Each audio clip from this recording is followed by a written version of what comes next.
I want to say 34th. Yeah, 106th. Good evening, everybody. Thank you for joining us tonight. This is the Clausen Charter Commission, and we are on meeting number 34. Tonight is a special meeting, so thank you for coming. I'd like to call the meeting to order, and if we could please stand for Pledge of Allegiance and words of inspiration.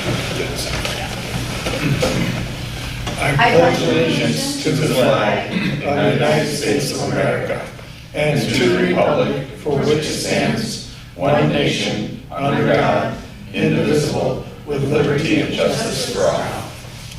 We ask blessings on the people who have been called to lead this community in which we live and work and play. Keep in mind, because we all forget from time to time, that we're not only leaders but also servants, and that it's our responsibility to serve the common good of all. Grant us the wisdom and courage to know and do what is right and good and true. May we speak out when it is time to speak out, and listen patiently and receptively when it is time to listen. May we always be guided by the spirit of community, by the spirit of justice, and the spirit of love. We also remember 3 of our commissioners who can't be with us tonight. This we strive for in the name of all that we hold sacred and holy, all that we hold good and right and true. Thank you.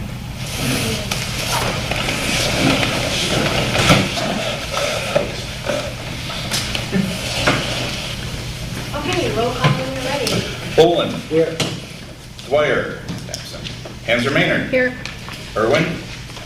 Grucci. Here. Nasri. O'Neill. Here. Parker.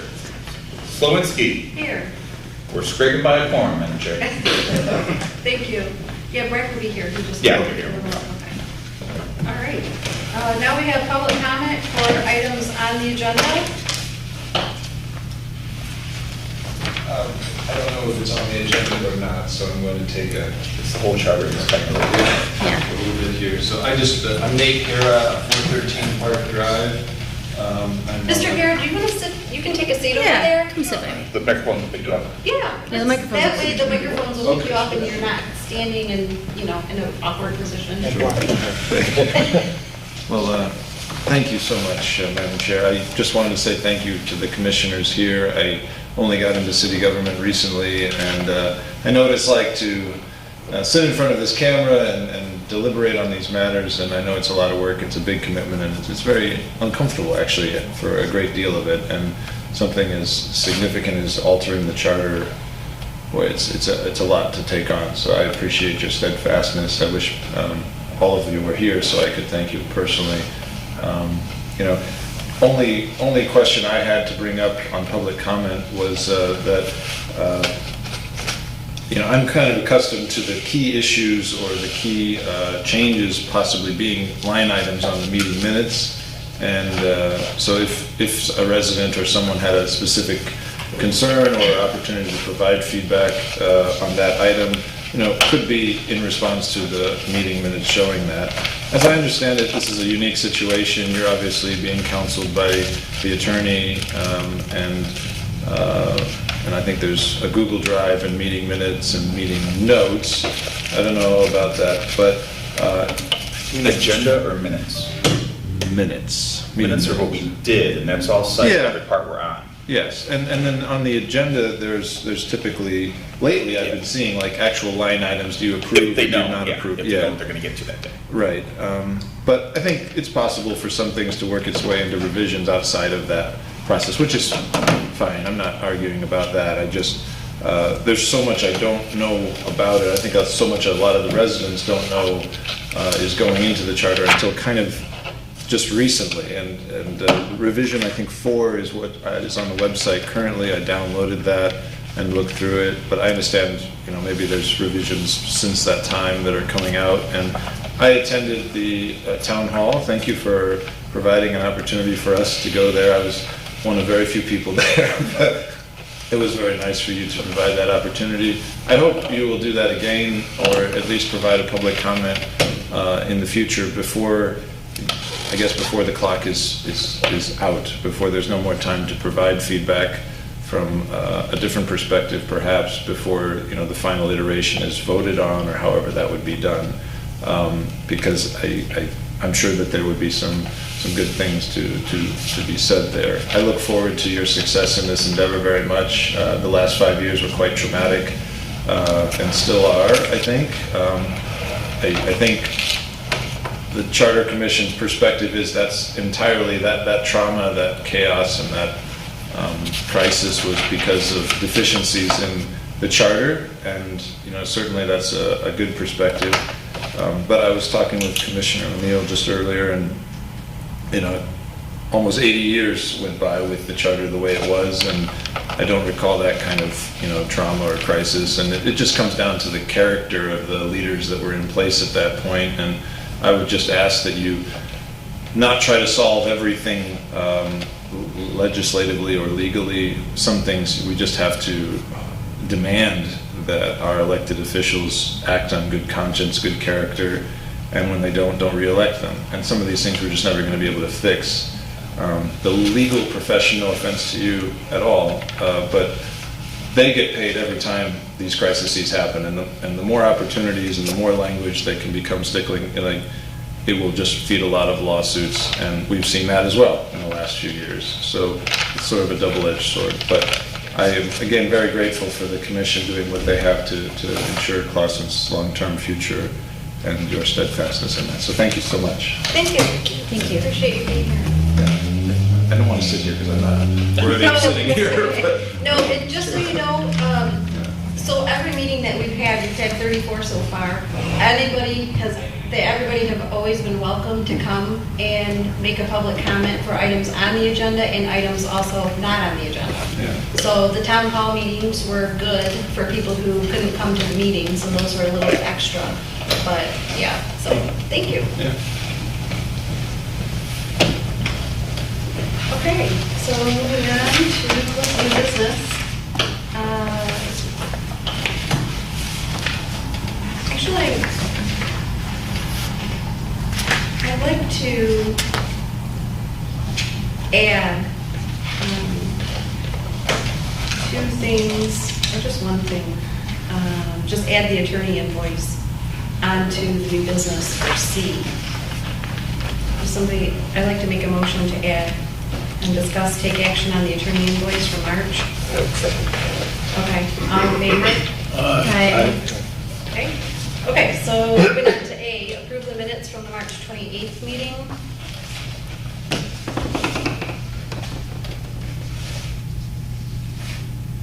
Anybody want to make a I'll motion? move it. Oh, thank you. I was waiting for the. Okay, all in favor? I have a second. I'll second. Okay. Now all in favor? Aye. Thank you. And then thirdly,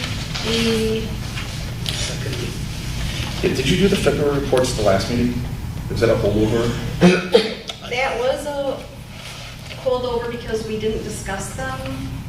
I think there was some confusion because they were sent, but we didn't talk about them. But then this time, we had them from before, but we didn't include them in the current packet. Okay. This So we whole- have February financials, but we don't have March. Right, I I remember- have March next week at the regular meeting. Yeah, I remember last time, I think, Joe, you said, let's hold the vote on Yes. it next week because Right, 'cause it wasn't in the packet. I It was think. not in bed, right? So we do have February's. You should have February, yeah. Right? From, we can talk about that. Does anybody have any questions on that? Why am I not seeing that? When did we get that? There's a lot of updates to the packet, so maybe I'm just There was not looking a at the lot. right one. Yes, Yep, there. here it is. Never What mind. I can tell you is, I've done what I normally do, is I go onto our drive and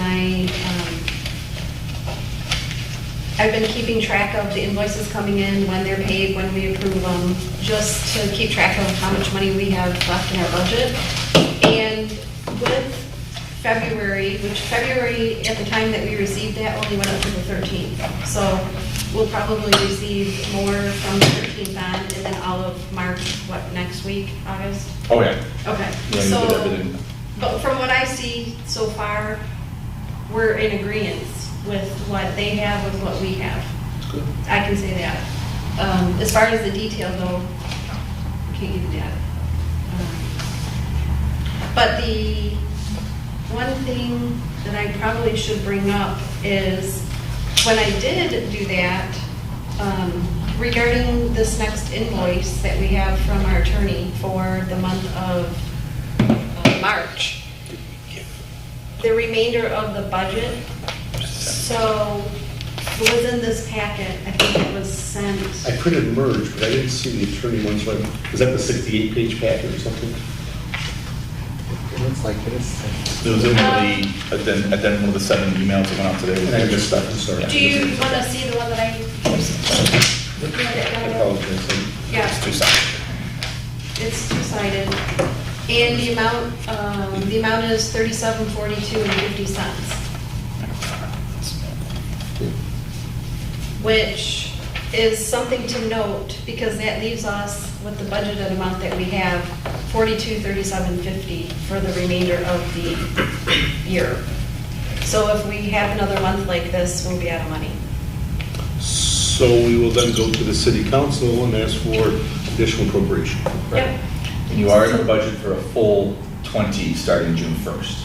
July 1st. July 1st, sorry. Okay, For the next budget. so we just need to make a motion that everybody, somebody make a motion. How would we approach it? We can send them an email. Yeah, we can send them an email and just request that we need additional funds. It's- But we don't yet, right? No. We're good. We don't yet, but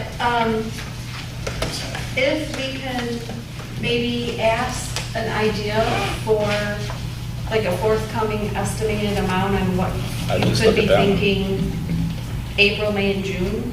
Well, a lot, if I may respond, a lot of that may be due to our, may come out of our discussion tonight.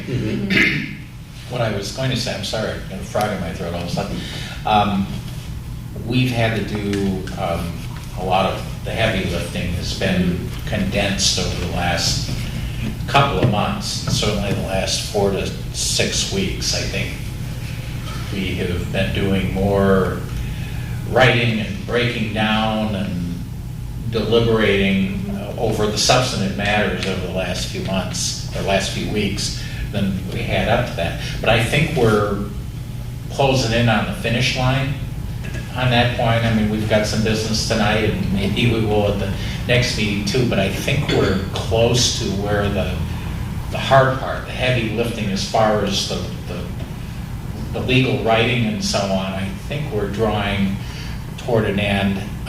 And my role will likely, I anticipate my role will lessen in terms of, the intense paperwork, and then it's going to become more the public rollout and the education process and so on, which I will be advising you on, but I probably won't be directly involved in that, at least not too much. So, telling in a general way, I think you've seen a spike recently, but I think we're going to start seeing it going back the other way. So, I think Samantha's right. We're probably going to come close, but we're not necessarily going to go over. It just, again, depends. Now, if the result of tonight's meeting, I'm given direction. Take everything you've done so far, tear it up, and let's Start over, John. Well, that's, yeah. But I'm hoping that we're more into T crossing and I dotting than in most of the heavy lifting, the substantive stuff. We've pretty well talked out thoroughly over the last few weeks. I mean, there's probably gonna be, what, like a month or two where we don't hear, we're just waiting for. Yeah, because we're going to be sending friend George off, to I mean, we're getting get back real to us. close, if we stay on target, real close to sending off a draft to the governor's office, which will flip it to the attorney general to have added. And so we'll be sort of waiting So I guess we don't for really need feedback on that. a huge estimate. I'll give you an estimate, but I'm just kind of giving you a very general Yeah. comment right now that I think we're close to a turning point. Wayne? You can make a request to the city council to make an appropriation, $5,000, $10,000, whatever the number may be, and if we don't spend it, it reverts to fund balance anyway. So it's, it's not a big deal. And so if you ask them to make a amendment to the budget and appropriate additional $5,000. Okay. If it goes over, it goes over. There's nobody gonna come beat us. Joe? Really, my comment's the same way. I think our attorney bills have been in line. And you know what? The last bill was heavy because we did a lot of work in the last month, maybe 6 weeks. And if we have another heavy month in April, I know we should be ready in May to go to the city council and say we need X. Because we'll have we have 2 months left, really, after this month. So, and on a somewhat related point, after the last meeting, Mr. Sir and I walked down and talked about charters, and I mentioned this earlier, but Essexville just did a charter update, and their attorney, who closed out the project because the first attorney walked away, his charge was $250 an hour. So 150 is really, I don't even know if that's necessarily the municipal rate anymore. It was the municipal rate for years and years. We're getting a good deal, and the reason the invoice is $37.50 is we have put in, look at it, we've met every week for the last, 8 weeks? So we have put in a lot of work, and our attorney's been there with us because we wanted it. So that's all. Okay. I'm glad you brought it up. If we need to watch it, we'll go to them if we think it's necessary. Okay, excellent. So I motion to approve the invoice 13607. Okay, all in favor? Aye. Can Brad vote now that he's here? Yeah, so we're talking about the attorney invoice for March, Brad, and it was, we did a lot of work, and... Did you go over that all again? The invoice was sent around, it was in the packet, but it's for Yeah, I know. $37.42.50. I know, I was just joking. I said, well, could you go over that all again? Oh, all again, okay. Pulling your leg. Big report. It wasn't. Okay, so all in favor? Aye. So, Madam Chair, I have a question. Is there a problem with the February 2023 financial report? Or are we set to approve it? I know you said, I heard you at the very end say there might be a discrepancy. And The if there- discrepancy has been resolved, there is none. So we can approve the February 2023? Yes. We talked about, okay, so I'll make that motion. Okay, I'll second it. All in favor? Aye. And March will carry to the next meeting. Correct. Thank you. Okay.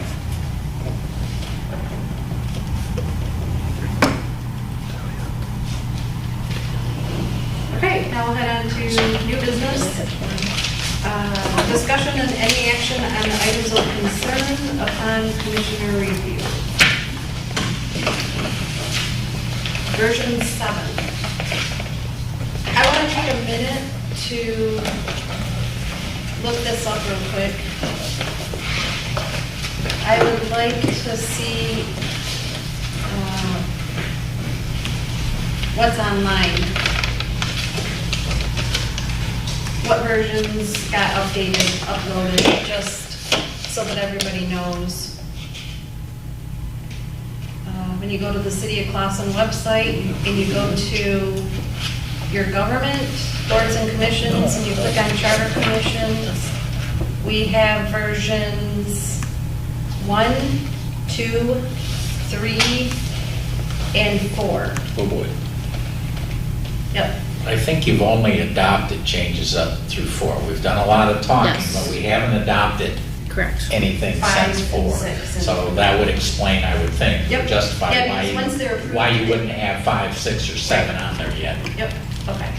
Yeah, once they're approved by us, then we send it to the city manager's office and then they upload it to the site. Okay. And these have been, the last few have just been for discussion purposes. Yep, okay. Okay, so what would we want to start with? Yeah. Before we move on, did you approve the merge invoice? I already, that's the one that I've already approved. When they come in, what I do is I match it to the date that we met, making sure that it's ours. Right. And that was approved. Okay, you approved it. Yep. Yeah, because remember, several months ago, we didn't want them to have to wait I for our understood. meetings. Yep. Okay, so we can start. Joe, do you want to start with your comments? I don't want to go over these one by one. The city attorney, our charter attorney, commission attorney has them. John, if you understand them, and hopefully, if you guys had a chance, I do 9 in red. That one comment, I was listening to something on the radio yesterday, please excuse the committee for a responsible federal budget. The ones that are talking about how long Social Security has until it goes broke, and that's somewhat of an interest to me. So I heard that, so excuse that one comment on page 5 or 29. Glad you explained that, because I was scratching my head. like, Yeah, I'm sorry. That was, you know, I was listening to the radio and they were talking, I was like, I gotta write this down. I don't want to see the report, but so I apologize. The rest of the items, I saw your one-line comment, and obviously there's some things that we probably need to vote on in terms of, do we want to carry 3/5 over to this other one, or no, what 3/5 mean? And then you saw the other, like, John, is there a conflict between what the state of Michigan has for an elector and what we have? Why don't I go through these? I think I can go through them really. You know what, go ahead, please. Yeah, because we should all have a chance to It'll be weigh in. beneficial for the And some of the entire. things that you identified are same things that Right, all of there us is- there is some identified, so. overlap. Yeah, let's talk about And it. I like you doing it better than me. 10 do it. minutes well spent if we just Okay, I'll keep my mouth shut. go through. Let me get to yours real quick here. Shoot. I got the wrong email. There were plenty. If you don't have a Yeah, hand, we got a lot of today, I'm so glad to share. here we go. You have it. Hmm? You have it. I do, yes, thank you. And I'll just go, let's see, these is Camille's or these mine, no, these are mine. Mr. Commissioner Marucci, I wish I had you in college to proofread my papers. Yeah, you had some very. I work on the designated. I don't know, we don't have the artificial intelligence chat GPT just write our Right. charter, Yeah, right? why don't we just do that? Done. So let's just kind of go through Mr. Marucci's comments related to version 6, but they're pretty close. So I'm just looking at version 7. I think the pagination hasn't changed. First comment is 3.02, section 3.02, subsection 1, third line. And this is where we're talking about the city's power to acquire by purchase, gift, condemnation, what have you. And in third line, there's that word viz, B-I-Z. And I think that can come out. It's a good catch by Mr. Marucci, but just for our, so you can go home tonight and impress whoever you want to impress. Viz is a Latin term. And what it basically means is namely, or as follows. I don't think we need it there, because if you look at that sentence, it says the following or that line, the following improvements, including, and then it goes on and on and on. I think we can just eliminate VIZ and just leave the colon there. Yeah, I mean, a colon implies that. Also, therefore is spelled wrong. Yeah, leave all that, just take out What it is? VIZ. Add the E to therefore and leave the colon, and yeah, that makes sense. Yeah. I enjoyed your note, Joe, very succinct. What? That was good. Just It was a easier good that. catch, and it's actually something I had looked at early on, but just didn't get caught up in the. They were trying to be fancy back in 1940. Yeah, I thought, you gotta throw a few Latin terms in there to make you look smart. So that was the first one, then the next page, it had those cemeteries, I think same section, 3.02, and I think it was sub 3. Right. And Mr. Marucci asks, where we say the city shall not vacate, discontinue, blah, blah, blah, any public park or cemetery, he asks, do we need cemetery? And my response to that would be, unless we have a city-owned cemetery in Clawson, then we probably don't need it. Some communities do. Mhm. And maybe way back in 1940, they thought maybe someday we would. But unless that appears to be foreseeable, I would say that's surplusage and we can eliminate the reference to cemetery. No? No, yes. Oh, okay. Do we have to vote to strike these things? I mean, do we need a motion to strike cemetery? I was gonna ask the same thing. Well, you're the clerk, so I. Yeah, hope I mean, you have the answer. can. I'm kind of taking the lack of objection is consensus, but it's entirely a question of but if we want the minutes, and there was a comment made by our guest tonight that we'd like to see more reflected in the minutes, so maybe it makes sense that, Well- Is this it for that section? What about if we go through all of them? Approve it at the end. Maybe, And then yeah, that's we fair. can vote on all of those changes Okay. if we all agree. that's fine. That's kind of what we've been doing. That'll keep it moving. Yeah. Section 302. Yes, Okay. here's section three. Right, right. So the next section that Mr. Berushi commented on is the next page, page 4, section 4.02. And it would be, let's see, 1, 2, 3, I think it's the fourth sentence of section 4.02, which says the terms of office of other elected officers of the city shall be as stated in appropriate chapters of this charter pertaining to such office.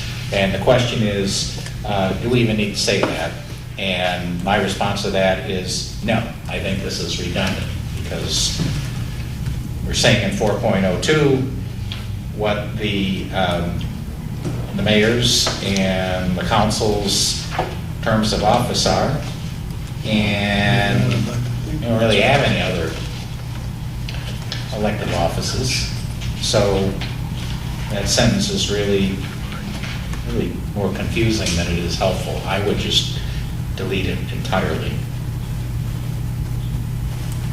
I think, well, not to mix things up, but I feel like several of us had notes on 4.02, so do we want to talk all those through and work that section for multiple Yeah, we levels? can. I think that Mr. Irwin had more of a structural comment on that, unrelated to the sentence we just talked about, but really more with this concept. And it's maybe the biggest question we have to wrestle with tonight, and that is this issue of the concept of, are we going to a 7-member council? And if we are, do we want to maintain the staggered terms? And if the answer to both those questions is yes, then how do we want to implement it? You know, I think everybody would like to see it implemented as soon as possible, but there are some practical obstacles in the way of that, as we know, timing and other things. So what I've done is I've set it up the way I have it. I think Mr. Irwin's comment was primarily not related to the timing, but more, you know, we want to make this as much of a smooth and easy read as possible and transparent as possible for our constituents so that they'll understand. I mean, they'll pick up a section of the charter and they'll be able to zero in immediately what we're trying to do and not have to go through, you know, 2 or 3 paragraphs to figure out that, you know, and have their own Right. blackboard or marker board to figure out That what's used to be going easy on. to understand.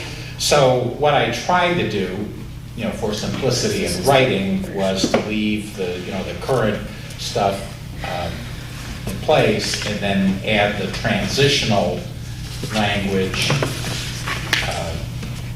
at the back or at the bottom.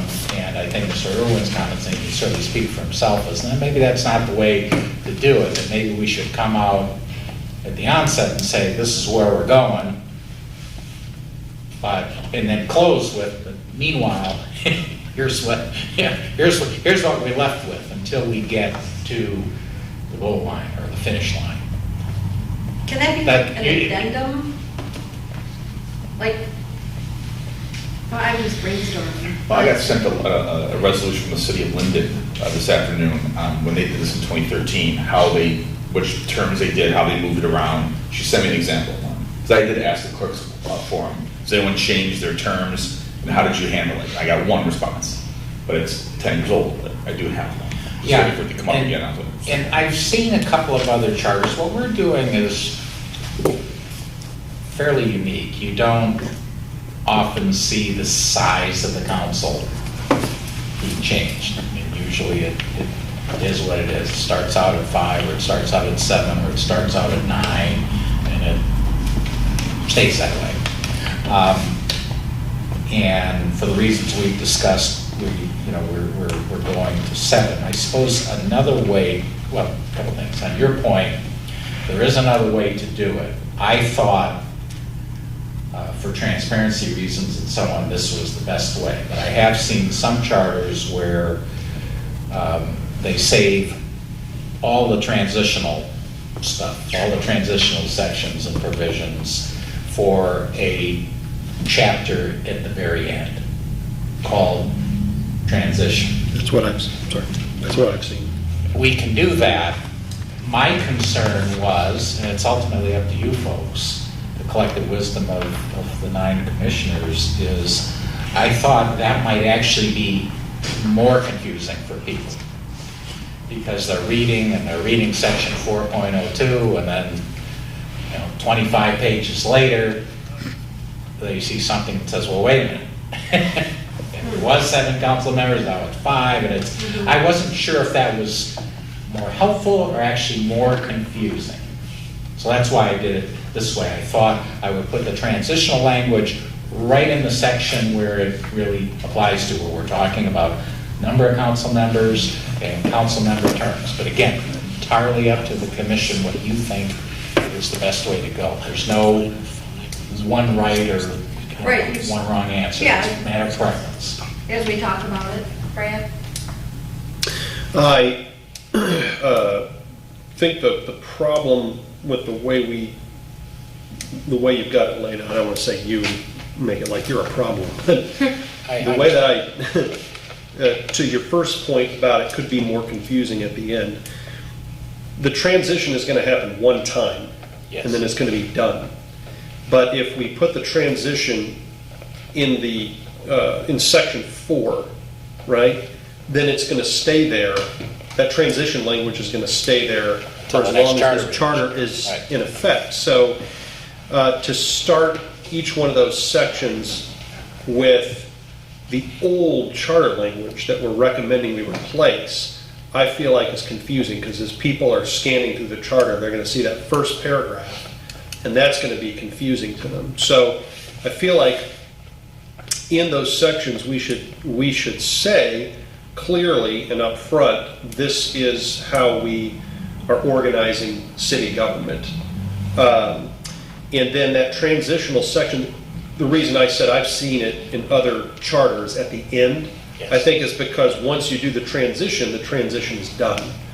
And then that language at the very end becomes just historical trivia. Look at how we transition. And we've got some of that in this charter that we've just lopped off because it no longer is applicable. It related to 1940 and doesn't apply anymore. Yeah, so I feel like for the sake of clarity, we should say what we mean right up front in these sections, because these are the sections I think people are going to look at the most, right? They're going to be interested in these sections. So I think we gotta get a base hit right away, and then figure out how to add a transitional piece either at the end, or at the end of the section or at the end of the document.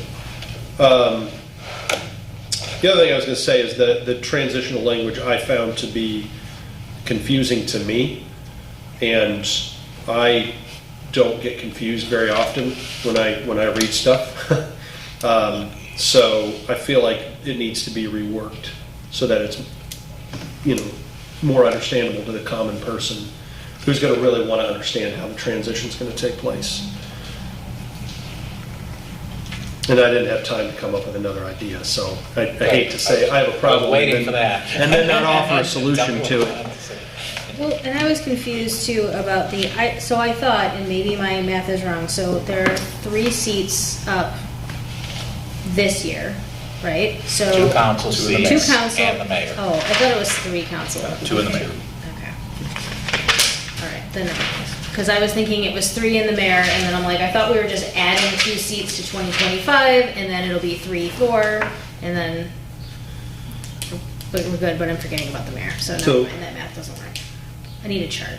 I have a chart, I drew one. I would love to see It's it. going to be hard for everybody to see. I drew it at the last We meeting. should Do we have a board? We You do. go hold it. Don't go get the Right there. whiteboard. There's It's- a dry erase board out here. You remember that time Go grab that one. August got us a whiteboard, we never used You it? never used it, so got incorporated somewhere else in City Hall? So, yeah, I drew a chart last week when we were talking about this, the 4 council members and the mayor, and then in 2025, and I didn't quite understand the transition as it was written in the draft that I Yeah. looked at today. that was confusing. But in 2025, then I think we can't go from 4 to, I think we need to always have, I'm not saying it, so elect 4 in 2025, because there's always going to be election where there are 4 seats. Mayor plus 3, right, or 4 city councils, and that's the way it's going to be from now on.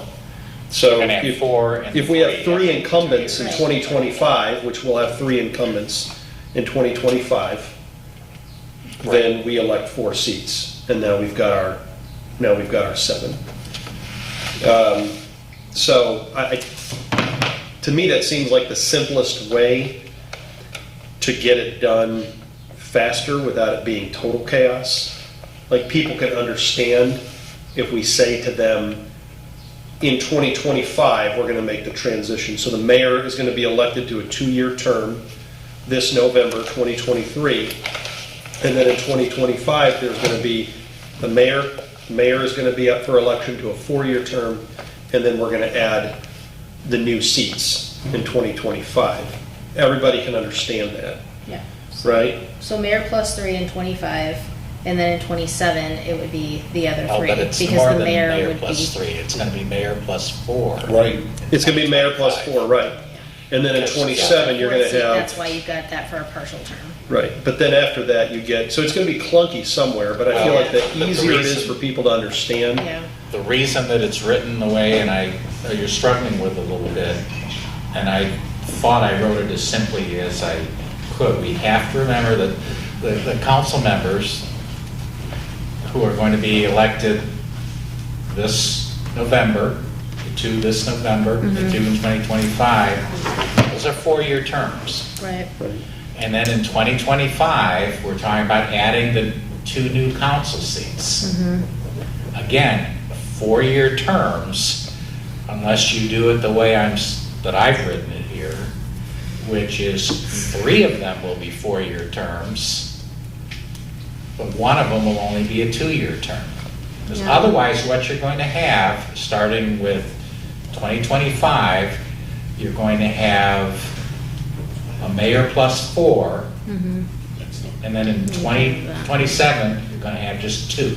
And that's how it's going to go, every 2 years of 4 and 2, Yeah. 4 and 2. I was trying to get it to 4 and 3. Yeah, no, that makes And that's why I did it this way, not to be, the smartest guy in the room or to make things complicated. I actually thought, this is probably, of everything I did on this version, this probably took me the longest to try to simplify it. And thus far, this is the best I could I see what you're saying. come up with Yep. in order to maintain the term staggering, that's the killer. Yeah, Yeah. I see it now. Which is I know. important. I'm not It is. diminishing that. I think it's very important. I don't think you want a system where you've got 4 up for election at this election, and then the next election is going to be 2. I mean, Yeah, that's yeah. clunky. I see it now. Now, here's a suggestion, if I may, since we're on this topic, we might as well talk about it. Or not really a suggestion, just another thought. Because I noticed in the city manager's comments too, in the email, and he made several, he had several themes or comments, and one of them was that, if we do go to the 7-member council, if that's the recommendation ultimately, he would prefer it to be implemented sooner than later.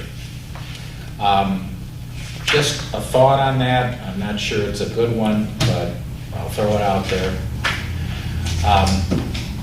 We're having an election this November. Charter revision is going to be hopefully on that. Hopefully on it.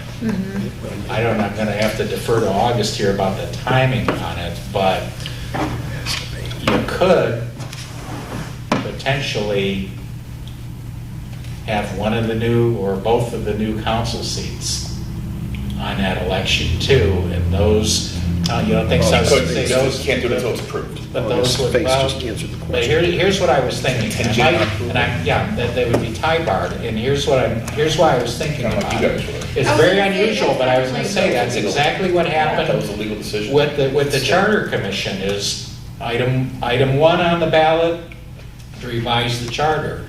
Item 2 on the ballot, or actually more than 2, the next 9 were to elect charter commissioners, which would only go into effect if the charter revision was approved. I And think would that's say that- very specific to charter commissions. It may be. Because of It may be. the cost of Because running. other than charter commissions, I've never seen that happen, but that was just a thought. Other than being able to do that, I don't know how we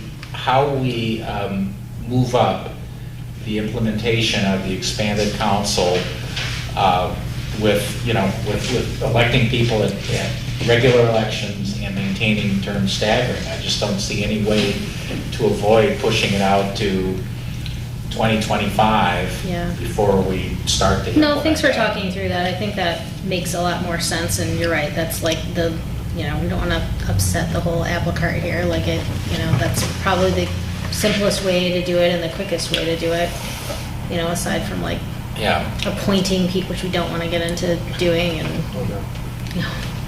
And I think the city manager raised the point on that too. It's like, are we, that's a heavy, weighty issue.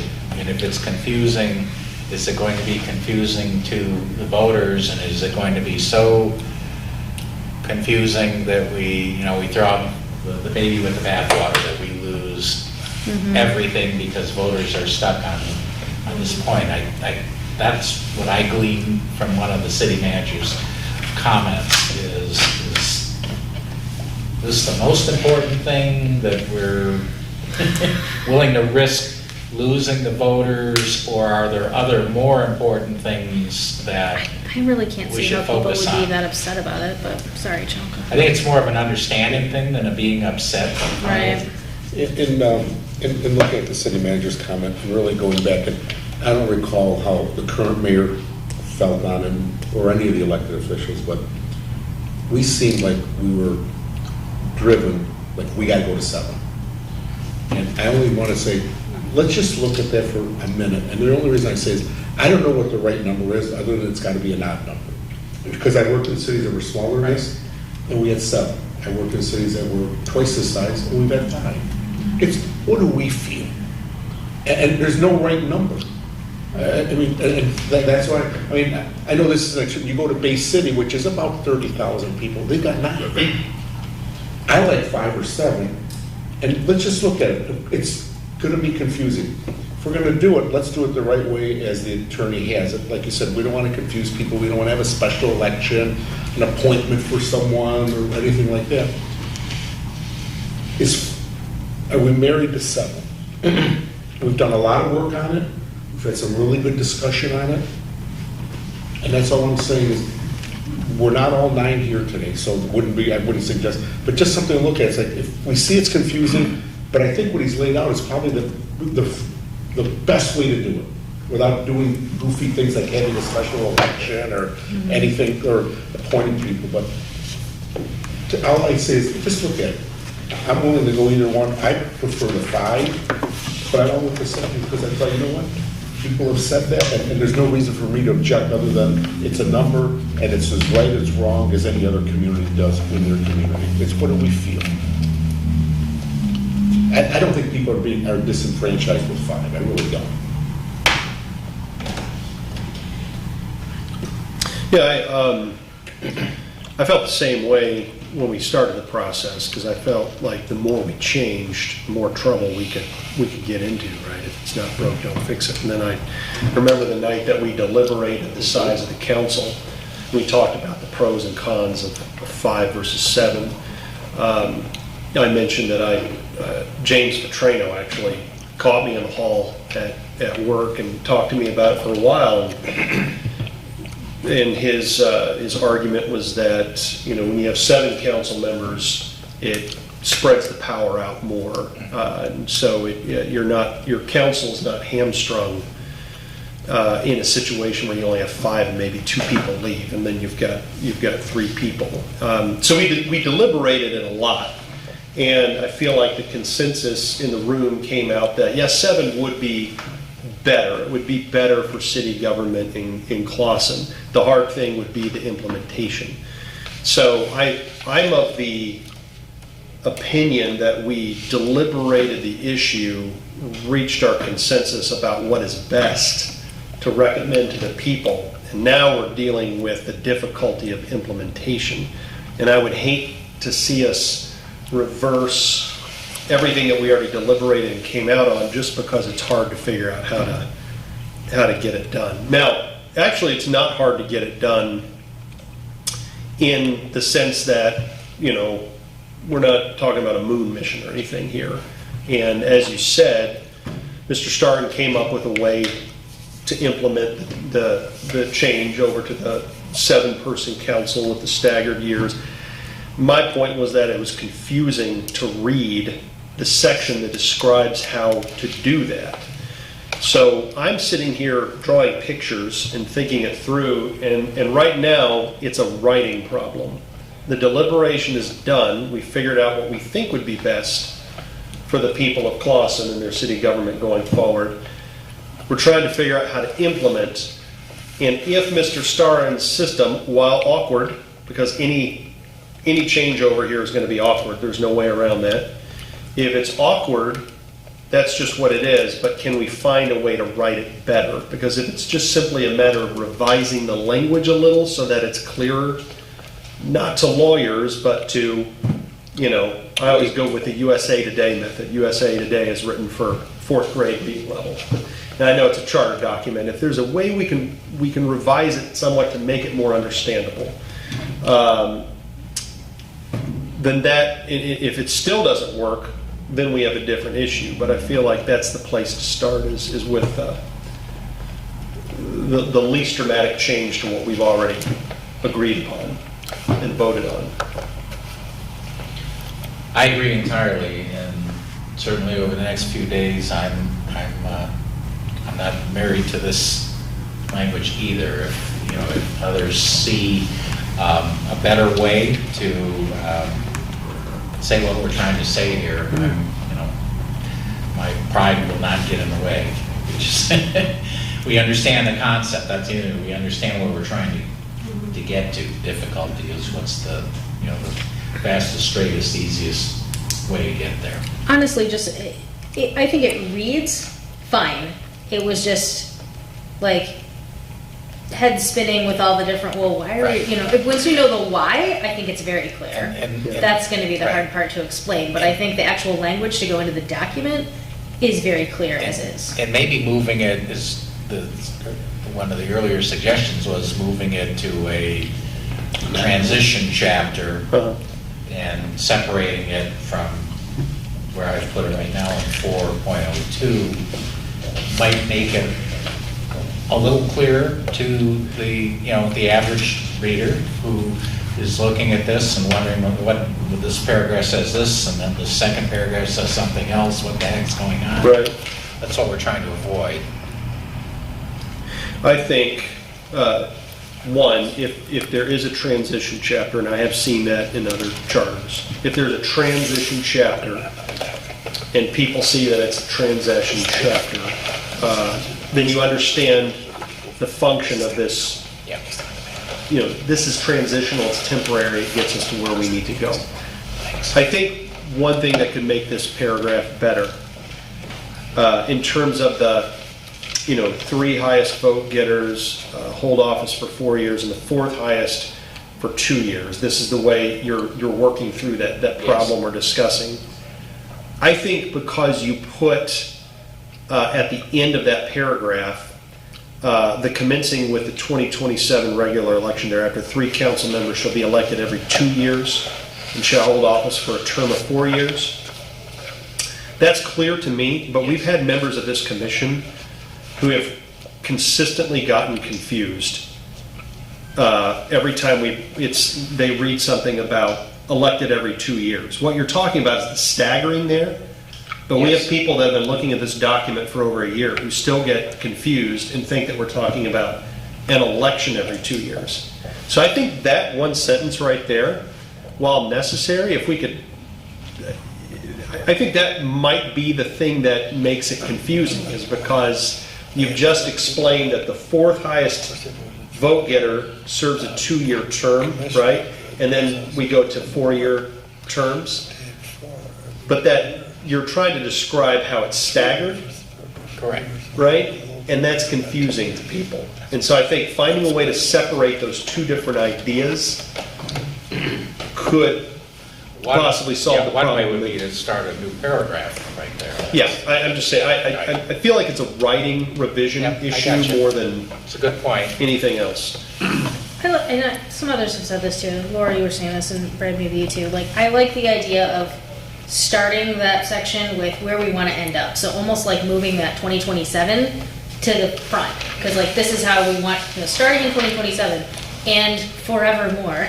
This is how it's gonna work, and then the transitional stuff will go, because that's just, again, it'll be a footnote in history eventually. Yeah. It'll be a weird year, but then we don't have to think about it again because in 2027 it'll be this way. So I like the idea of starting off with the 2027 and then Okay. putting that in the middle. But then, sorry, David, are we revising any of like that first paragraph that was already there? I feel like some of that has to go to make this make sense. Which it's not crossed off. Sorry, go ahead. This is a really silly question, but if we use the word staggered in there, would people know what that meant? Yeah. I think that would be a real help about every 2 years, but the word staggered isn't in there. I think everybody knows what that I'll look at that. I think it is a fairly commonly used term, but you're probably right. Without doing a word search right now, that word probably appears nowhere in the chart, even though we have several sections that deal with the staggering of terms without coming right out and saying that's what it is. I don't know if I've ever seen that in any chart. I'm not sure I have either, but it's a fair question. Why not? Wouldn't that be clear to people understand what staggered terms? Oh, okay, I get that. And I think it's important to remember, like, of course, yes, we want the people to understand this document, but like, on any given day, how often are the citizens of Clawson reviewing or reading the charter? Like, this needs to hold up in court and make sense to the people who are running for office and work in the city government, and for, be reasonable enough for the people to understand. Like, I don't think it has to be, crystal clear so every fourth grader in Clawson can understand it, you know what I mean? Like, I think You make a good it's clear point. enough. I mean, we have the US Constitution, we have the Michigan Constitution, and other than lawyers and judges who may occasionally have to look up a clause for one reason or another, most people don't read those. Right, like we should eliminate know they're legalese there. in Latin and make it as Right. clear as possible, but it doesn't, Right. I think that where if you read it twice and then you're like, oh, I understand what they're saying, Right. it's not that I think our complicated. concern has been with the public rollout, that although that may be true going forward, we do anticipate that when we roll this out, You're gonna have to the publish Brad's principal chart. questions are going to be, what are you doing and why? Right. And Visual that's going to aids. be part of the that's going to be the most important part of our rollout and education process, is being able to state that succinctly, plainly, in a highly understandable way.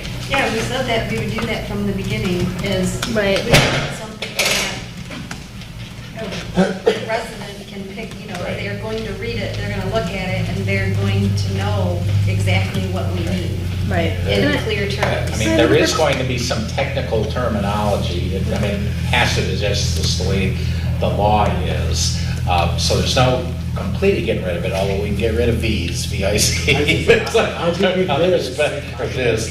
But that doesn't mean that we can't explain all this to people. This is what we're doing. All this stuff, standard terms, so people can understand. What if, I'm sorry. the word staggered, y'all who have been in city government for a really long time have never seen it in a charter. I'm over here furiously revising. What if, in that first paragraph in section 4.02, the one that we were talking about, making it clear how the government should work henceforth after the transition, the mayor shall hold office for a term of 4 years, right? Currently it says 2. Yes. For 4 years from the second Monday following the regular city election in which the mayor was elected. Each city council member shall hold office for a term of 4 years from the second Monday following the regular city election at which they were elected. Okay, 3 city council members shall be elected to 4-year terms every 2 years.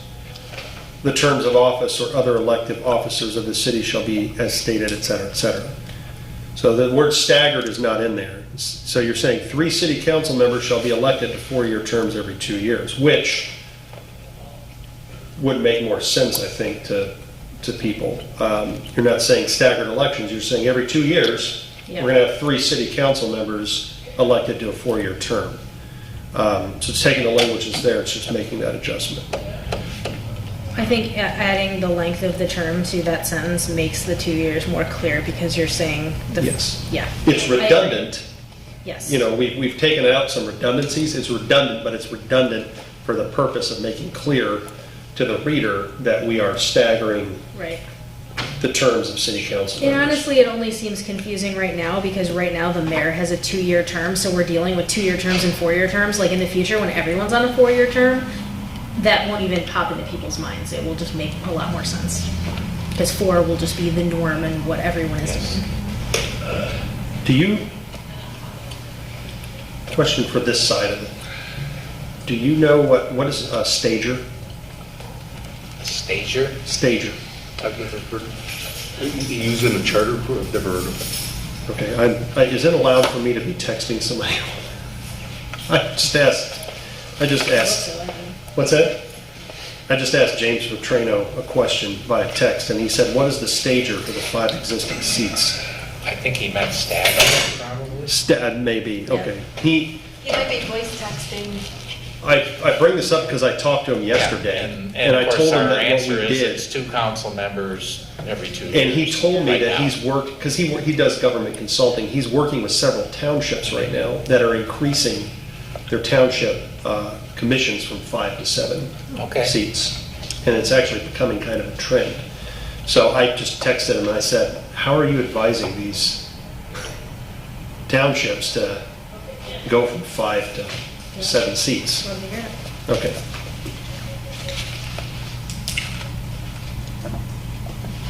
Okay, so we'll work on revising that. Okay. Yeah, can you send him that language that you just will. Yeah, that'd typed be in there? helpful. Because I thought that was very clear the way you stated that. And then we'll put the 2027, like where we want to end up at the top.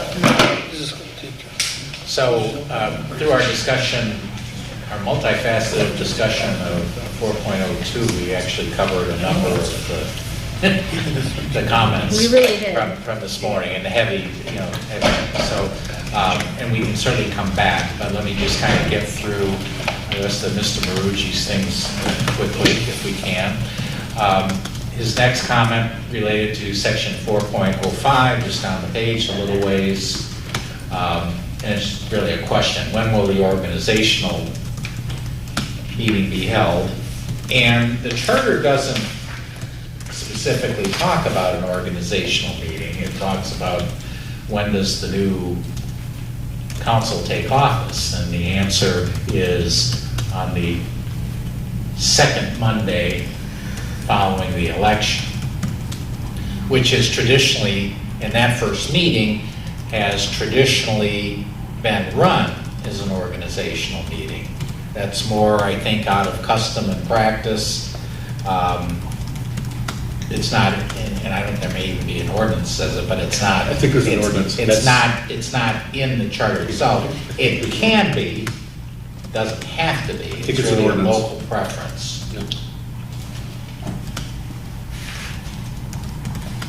So that's something, I mean, if you want to specifically say that first meeting, which will be on the second Monday following the election, will be organizational. We can do that. I'm just saying, I don't think it's necessary, but there's nothing wrong with I doing guess my it. point of view is it's probably, I think there's an ordinance, and I think that's what I was getting confused with.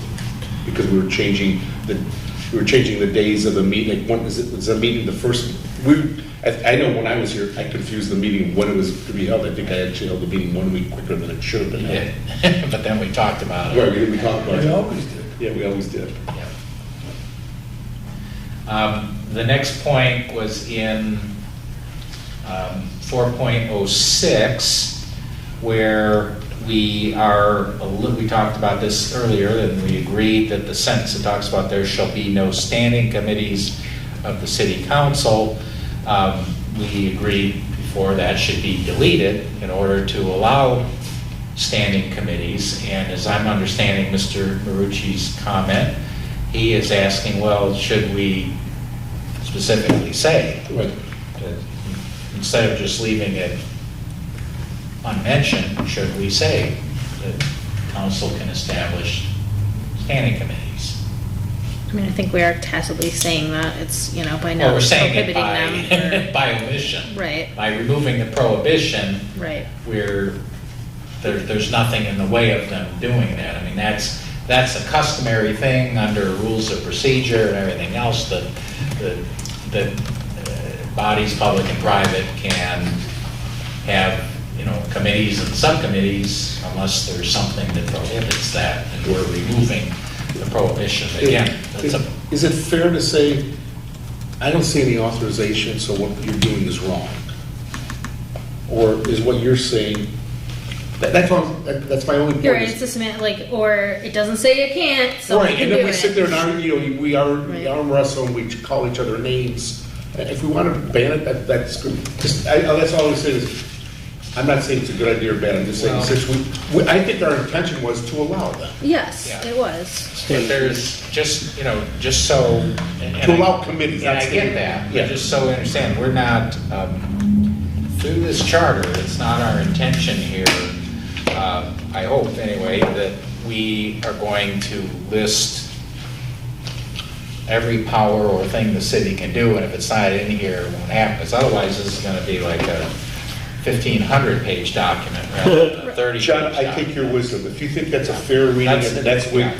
and if you went to a judge would say, I agree, it Well- doesn't state that there is, but there's no prohibition, I say, let's go. It is, and that's why we have the general provisions. If you go back to section 3.01, right in the front, where we basically say, we have all kinds of nice stuff in here that talks about,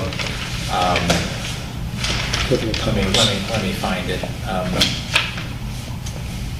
Madam Chair, sorry, you're I Yeah, think we're we're getting to saying what, unless Yeah, it's, what I- Samantha was first. probably what you're saying. The sentence right before that, what the line we struck says, the city council shall determine its own rules and order of Yeah. business. So I think if they want to have committees, they can have committees. and the liberal powers Right. part That's what I was front talking is about. that Yeah, if Right. it says you can't do it, Yeah, if unless it doesn't it's say you expressed- can't if do it's- it, then you can do it. exactly, that's what I was just looking for, section 3.01. And that's The why, last sentence. that's why we have that in there. The last sentence. Is to eliminate that ambiguity. Well, if it doesn't say you can do it, does that mean you can't? And this is flipping it around. Kind of like the way zoning ordinances read. Right. Most are written in permissive, Exactly. or, it says, you can do this, you can do this, you can do this, and the way that's construed normally is, well, it doesn't say it's permitted, then it's deemed prohibited. Exactly. And this is kind of flipping that around, saying, well, if it doesn't say it's prohibited, and it's otherwise authorized by, state and federal law, then it's implied that you can do it. And that's why we have that liberal construction language in the front section, so, okay. the next comment is in 412 of Joe's. 412. Is it necessary? Appointed officers, enumeration, appointment, tenure Oh, of that's the office. joke. Is this section necessary?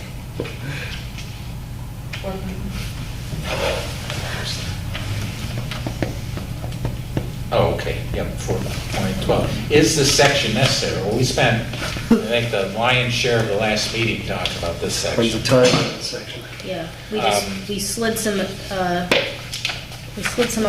departments around, but. Right, and what we definitely said changed, this I mean, was- the difference between version 7 and the version 6 that Mr. Marucci wrote on is we did do some rewriting and we moved the clerk and the treasurer to make those city manager appointments rather than council appointments.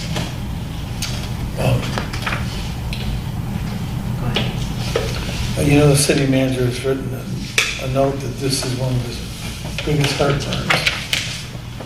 Even though we've moved the clerk and the treasurer down, that the council wants to, or has believed that they approve contracts, advice and consent, that they have authority over these appointments.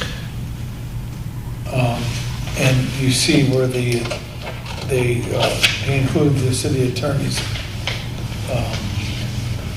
opinion, citing case law. Let's talk about that for a moment if we can. That's where it's gonna I've end. seen the opinion, and I have high respect for the city attorney, and I admittedly don't know all the facts and circumstances behind that, but I'm not sure I come to the same conclusion. I think advise and consent in the law is clearly understood to mean, in this context, that the council must agree, they must concur, they must approve.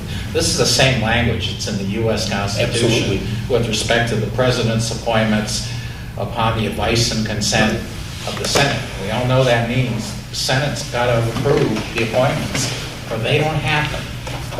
And so, that aside, I mean, so I come to a different conclusion, but that aside, it's what do we want it to be? We can clarify it to make it, if advise and consent is confusing the folks, we can change that to, you know, with the city council's concurrence or with the approval of the city council. I mean, we can make it crystal clear, but what do we want it to be? Do we want the council to be in that role, or do we want to just have the city manager appoint who the city manager feels is best and the council have no role on it? And that goes to a fundamental issue we talked about a little bit the last meeting, is, and people will differ on this point. You know, we have the issue on the one hand, or the concern on the one hand is we want to have a professional city manager, and we want the professional city manager to be able to do his job and manage the city professionally without, you know, without having interference from the elected officials. That's one perspective. But the other perspective is these are a lot of important positions. And do we really want to have an appointed, unelected official making these appointments without the council having any role in that? So, you know, it's kind of a checks and balances kind of thing in a way, just like with the federal Constitution. And, you know, so I just point that out without a preference one way or the other, but that's really the issue that the Charter Commission and ultimately the voters of the city need to grapple with is, you know, what is that balance? What is that balance point where we let the city manager do his job, but without completely removing the elected officials from oversight? She was first. Well, and this might speak, because really I want to ask you guys, like, in a perfect world, I'm thinking this is how it works. The city manager needs to hire a clerk. They post the job, they do interviews. They go through the whole interview process, they select a candidate. They go to the council, say, hey, I've interviewed person X, they have the following qualifications, I think they'll be great in the role, this is my recommendation, council says, yes, all right, sounds good, based on we accept your, your recommendation, good to go. Now, they might look at that as like a rubber stamp, I look at that as, a professional doing their job of vetting someone who is going to report to them, and, of course, justifying why they chose that candidate over the others. Like, is that how it should work, or how it has worked? Like, how does it normally work when someone's making those appointments? Like, we don't want our city council members interviewing candidates for a treasurer, Okay, when I was in Clausen, I do not recall the city council interviewing for the clerk, the treasurer, or the police chief. It says fire chief. Those guys hire their own fire chief. They elect their own back there. That's what they used to, they're volunteers. So they just, there's a rubber stamp. I don't recall, maybe they did, but we had a propensity to hire within. We promoted treasurers, we promoted the clerks from within. Deputy clerk becomes a clerk. Finance director. Well, let me take a step back.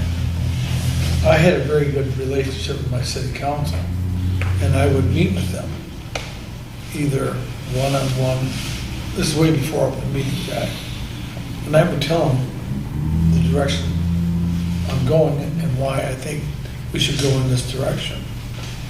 Okay? And I never had any pushback, either from the police chief, anybody. Never any pushback. Just didn't happen. Now, the treasurers and the clerks, Carol, they all came up from within, and that was a no-brainer. And Ray Miller retired, and Mike Walsh came in.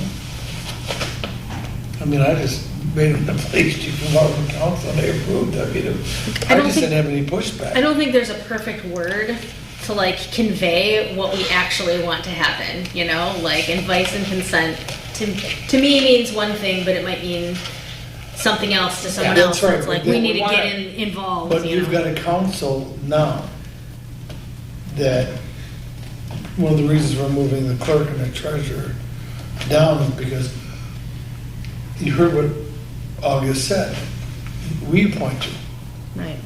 And going on and on and on. The structure is lopsided. And that undermines the manager. I've always told my city council, all of them, when I was here, I'm not talking about other places, yeah, you make the appointment, but everybody's got to work from here. It doesn't work. It just doesn't work. So we're putting that language in here that the manager, so that's that one hurdle. And now that you've explained to me and enlightened me about this U.S. Senate stuff like that, I'm good with it. Yeah, and that's probably, I'm sorry. That was okay. I was just going to say, the other thing is, I think he also was not looking at our version 7. Well, the other thing is, if I So may, that might be. we had a city manager fired over the fact that he appointed a police chief. Mhm. And he was fired for it. I mean, advice and consent, I think, is clear language, but obviously we have a city attorney opinion that maybe looks at it a little differently. To me, that's the easy part. We can, if we like the idea that the council should continue to have a role in this, we can change advice and consent to, we can use the word with the approval of, or with the concurrence of. It doesn't matter, because you're in the same That's spot. the easy part, but I think the more fundamental question is really what the gentleman here who spoke eloquently during public comments and just rejoined us is the problem or potential problem that we're trying to solve with the language of the charter itself, or is it the way the people in office are applying it? And we just heard an example of how you can have a city manager and city council relationship where there's that trust and comity, not comedy, but comity, where the council has the confidence that they're willing to be deferential or more deferential to the city manager's judgment. And then you can have another situation where the city council's like, no, these are important positions. We need to be hands-on on this, kind of like the way our current U.S. Senate does now with all the presidential nominees, right? They do their own investigations, they hold their own hearings, all that stuff. And so that's not a function of how the Constitution or how the charter is written, but rather it's how the people in those positions are choosing to apply it and relate to each other. Joe? I think we did a wise thing by taking the clerk and treasurer away from the way it reads in the current chart. I think that is day to day. The way I've acted here and in other cities is, if it's under advise and consent, one thing, I know history and I know political science. And it's very clear. You go to the Senate for advice and consent. It's clear. Doesn't mean give me your ideas and I might consider them or might not. It means I gotta have your approval. And that's the language in the Michigan Constitution too, with regard to the governor's appointments, Yeah. which has been construed by the Supreme Court to mean that the legislature's concurrence It's is clear. required. If you have a council that wants to say the manager is bringing people here who aren't qualified, then it's time to get rid of the manager. If it's true or not. If you have a council, so I'm different than I was when I first got into the job. Back then, I would take it as a personal insult and like, this is horrific, you people are stupid, and I'm the smart guy. Here's how I take it now. If I think this is the best guy for the position, I'm gonna bring him to you and I'm gonna show you everything. If you say, we don't care what you think, we don't want him, my comment is, okay, then we'll go to number 2, and maybe we'll go to number 8. But when you choose number 8, you're not gonna get it. So realize it's that part of stupid people make stupid decisions, and if the council really it's a sign that we sort of want to get the manager out. And that, no words in here are gonna change that. Right, that's what I meant. There's no perfect There's word no that's perfect- gonna convey exactly what we want Exactly, to happen. but I do believe advice and consent is just that. And I said this last time, a good manager will meet with people one-on-one with the council and say, here are the 3 people I interviewed, and here's why I think this guy or Right. gal is the best one. That seems very reasonable. And you have to, if you don't do that, shame on you. Right. But you just say, here it is, how dare you question me? Well, that's wrong. That's right, it's wrong. And really, it's a checks and balances. There's no third leg of government here. There's no judicial leg. It's only the executive and the legislative. And there needs to be some checks and balances. Us getting Yes. rid of the clerk and treasurer, I think, was huge. Yeah, and I think, I'm sorry, you've had your hand up. So that's, I was gonna say, I think if we take away too much of city council's power, then that's going to be a big red flag to the Absolutely. people, and they're not gonna want that. That's why they're elected, to represent the people. We can't take away their ability to exactly. make decisions. That's right.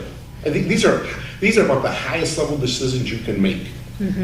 Is who's gonna be the directors of the city. Yeah. Now, do we want them interviewing candidates? No, but they should Well, they can. listen they to the can. advice of the manager. I don't believe advice and consent even implies that, or no one could normally construe that.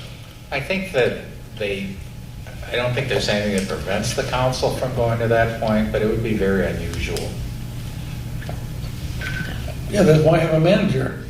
Well, that would raise the questions, like, what does your manager do? That's the point, Why do you have? that's a lot of the problems that are going on here, that we're trying to, and like you said, we can't fix everything in here, but I'm Plus, good we're not with- gonna have the same council members, No, I'm good with advising. But they could be worse or better. right, you don't know. And they will be worse or better over time. That's absolutely.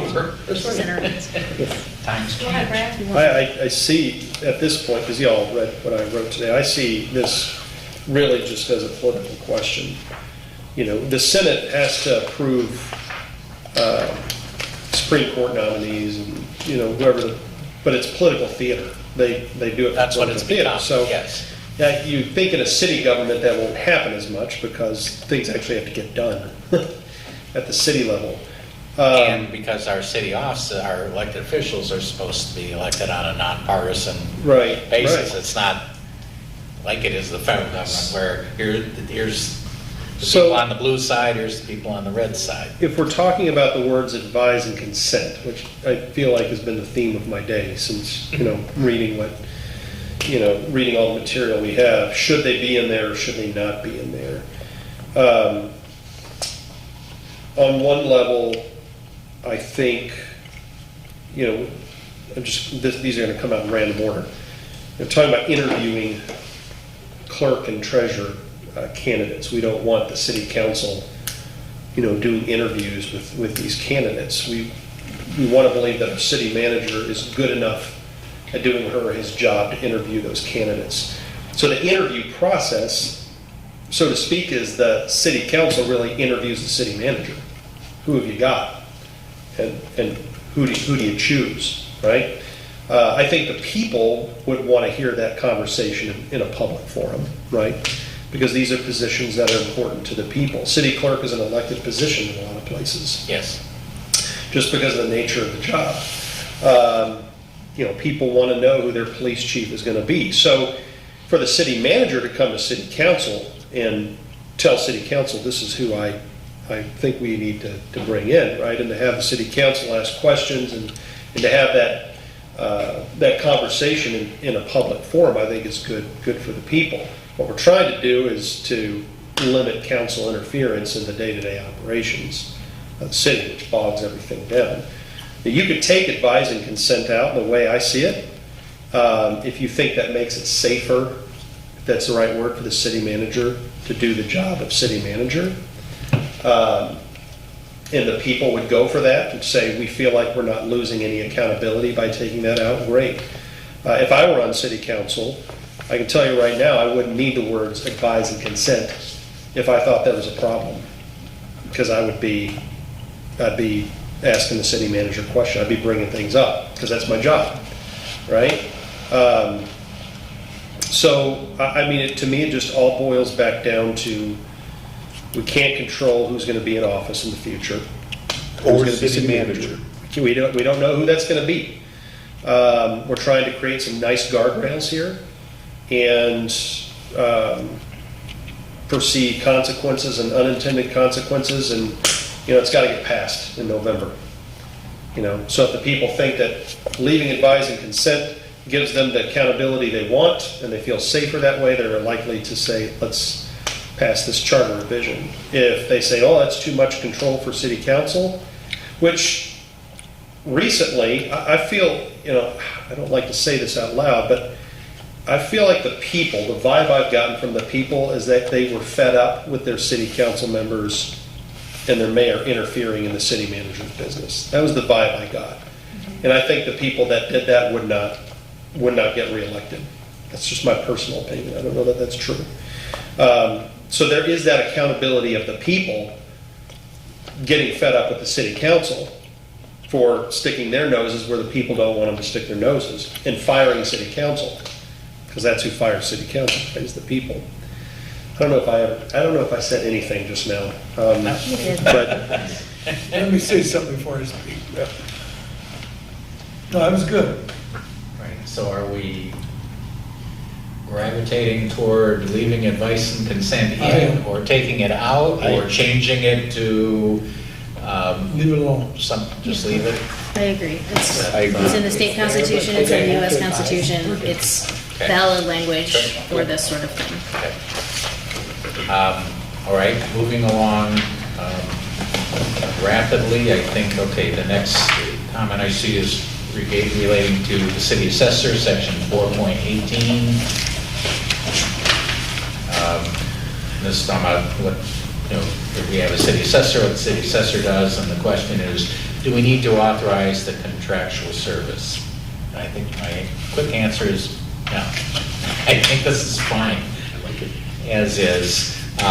The council, the city has that authority to either hire somebody in-house or to contract it out, just like it does with so many other things, legal services, building official services, even for that matter, policing. There are some communities that contract with sheriff's departments. Please don't bring that up. I'm not suggesting it, but I'm just saying, I don't think you need to mention that Cost one in the fool's charter. job. 4.19, board review, who appoints. That actually is covered in an earlier section of the charter. Where was that? 4.12, I think. So that can be whatever the city wants it to be. The General Property Tax Act, which is what calls for the establishment of the board review, says with respect to cities can by ordinance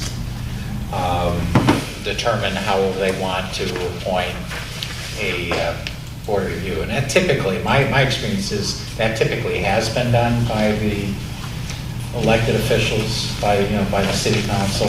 Yeah, I just, when I saw it in here, it just seemed like, not as the city manager. it just seemed like an omission. Well, it is mentioned somewhere else before that. Okay. It is, it talks about the assessor. I think it's 4.1. Right, but this is the board of review. Right, but it is, let's see.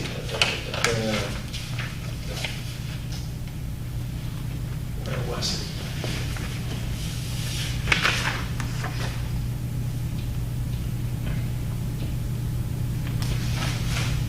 Well, I'll find it later. Trust me, it is covered in another It is in section 412. where it specifically says, It says, and it shall appoint members of the board of there review. you go. Where it In specifically- 412, and In then, 412. Yeah, Joe, if you don't, that's in I see it, 7. my fault, I see Yeah, in it. fact, it's the first. It's end of the, first it's the sentence. last Yeah. 3 or 4 words of the first sentence. Yeah. Thank you, So I'm that's sorry about the- that. I All missed right, it. no problem. Where are we here? You should be at 4.37. 4.37, awkward language, yes, that's a good catch.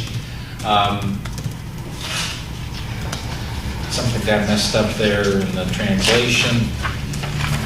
And what I would suggest for that correction, what we're talking about here is you've got some language that's being deleted. And let me just read how I think that sentence should read. The city clerk and the treasurer may respectively appoint a deputy clerk and a deputy treasurer, I think you just meant the word And I think it at should just instead say- of as. subject to the approval of the city manager. Yeah. I think you just meant at the approval of the city manager instead of Yeah, I as the think we can either approval. say at the approval or subject to the approval of I the like city the manager. Yeah, subject to the approval. I like sounds subject good. as well. Yeah, Yeah. so that was a good catch by Mr. Marucci, and we can clean up that awkward language. Moving on to section 5.01. And this is talking about the qualifications of electors. The question is, does this conflict with the age 21 restriction? And the answer to that is no, because we're talking about voters here. The 21-year-old relates to being in an elected office. Got it? Sorry. Qualifications for being an elector are set by state and federal law, and we're not messing with those. 18-year-olds can vote, but in Clawson, you're going to be 21. Well, right now 25, but if the charter, or is it 20, I can't remember, but we're changing it to 21 if the charter revision is approved. Okay, 5.07, another good catch by Mr. Marucci, where it says the word 15, that should be 15th. As many times as I've read that, I think sometimes your eyes see what they want to see. So it's helpful to have extra why we're doing sets this. of eyes looking at this and go, as many times as I've read that, I hadn't picked that up. And of course, spell check won't pick it up either because it's just the wrong word. Okay.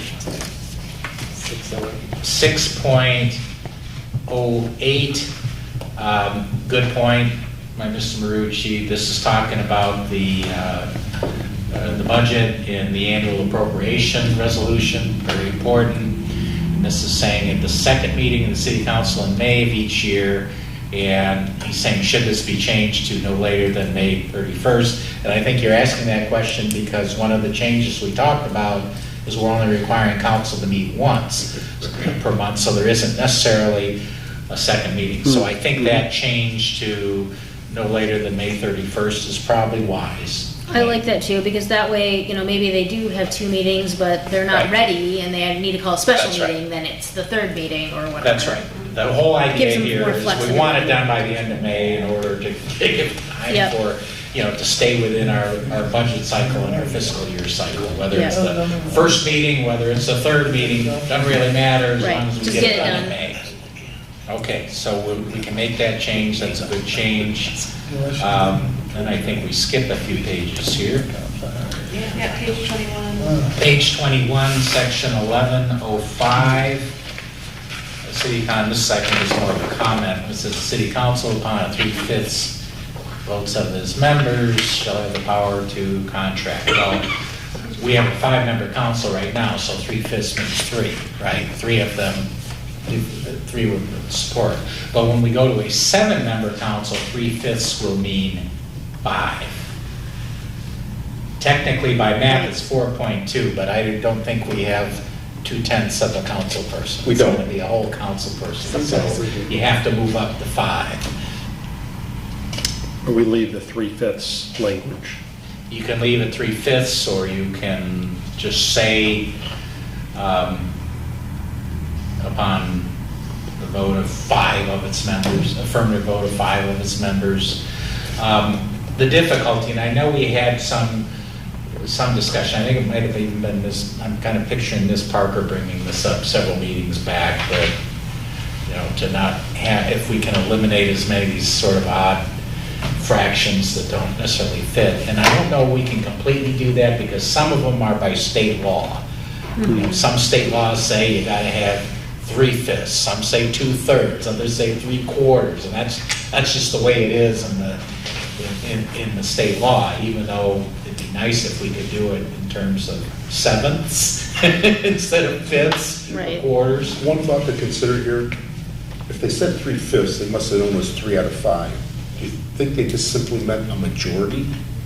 Which only makes sense. 'cause you Right, can't- I do, and I think we're just thinking of it as 3 out of 5 because we have 5 and that makes Right, sense. should we just but say if- a majority, which nothing would pass with 3 votes if we go to 7. Hmm. You'd still, that's all I'm thinking is if. I mean, a simple way to do it is just. I think change it. we would truly be consistent with the existing language is 3/5 is the same as Right, a you're right. majority. As it stands now, it's not a supermajority. Right, it's not a it's super just majority, so it sounds like seems like the intention would have been, it's a majority. And they wrote it to confuse the It's way- true. Yep. Yeah. And should we just change 3/5 to a majority of the city council if and when we go to 7? Right, and would we Yeah, need but- a supermajority to approve contracts? Like, that I doesn't wouldn't think seem, so. Yeah, I that wouldn't seems think pretty so. standard stuff. Right. In fact, when we talk about efficient administration of government and so on, having supermajority votes Right, Well, that should just be sometimes tends to bog down big stuff. progress rather than promote it. 3/5, I think there's I believe that they didn't want to have 3 people at a council meeting, 2 absent, and 2 to 1 passed. That's why they put that 3/5 in there.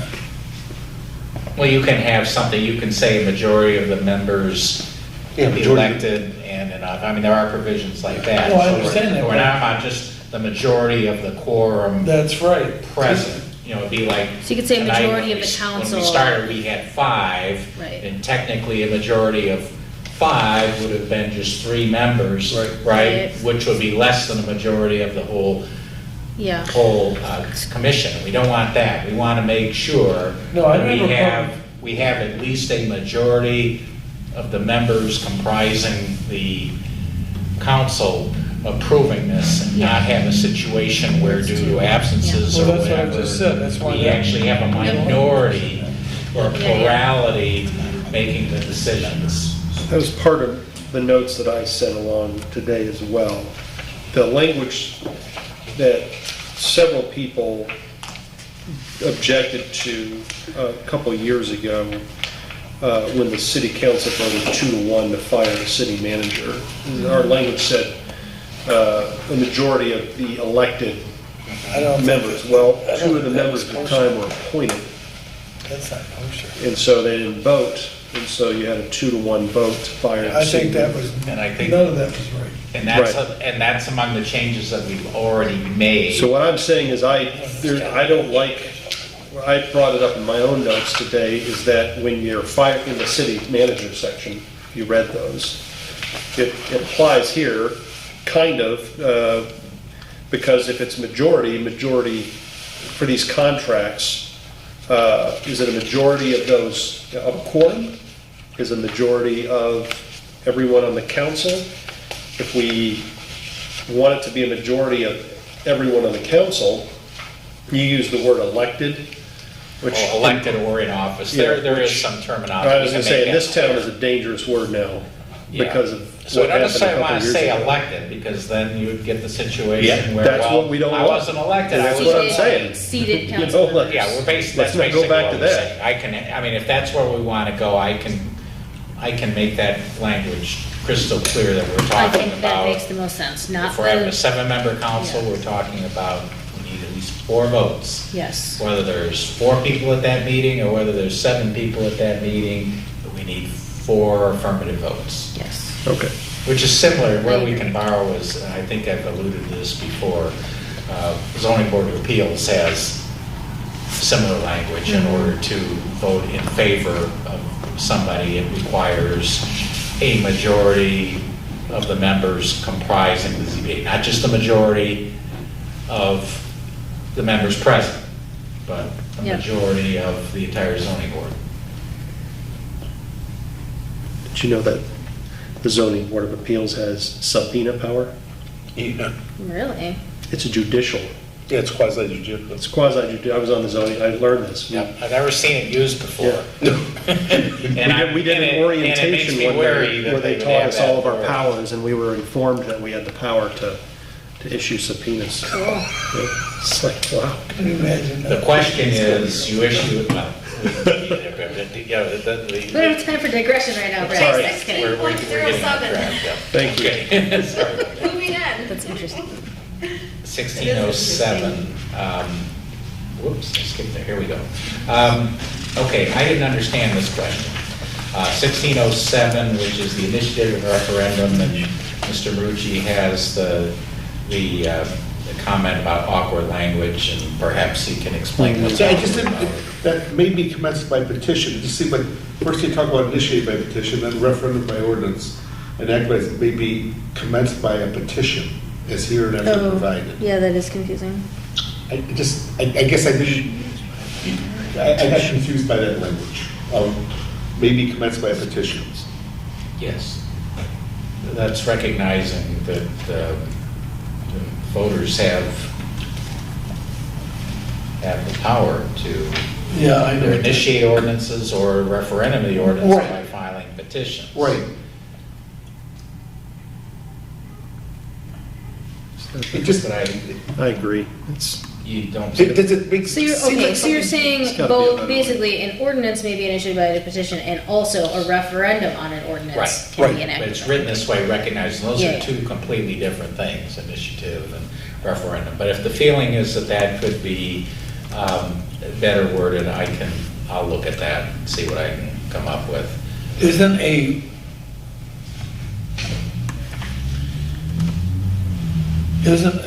referendum on a petition by ordinance? Referendum's always going to be on a Okay, petition. and I went through this in Lake Orion. They wanted to have a referendum on an ordinance that was passed by the council. But you have to do it within 90 days. Yes, it's a tight timeline. And they missed it. And because by ordinance, they agreed to have the DDA go out another 25 years or something. In fact, it's even shorter under 1611, in the Clausen Is it Charter. 30 days? 20. You You gotta can't, get your petitions in not more than 20 days after the passage of the ordinance. That's a pretty tall task. I know. Yeah, that's pretty much like, don't question us. But, does it read awkwardly? If it's not, then I miss. no, I think it does.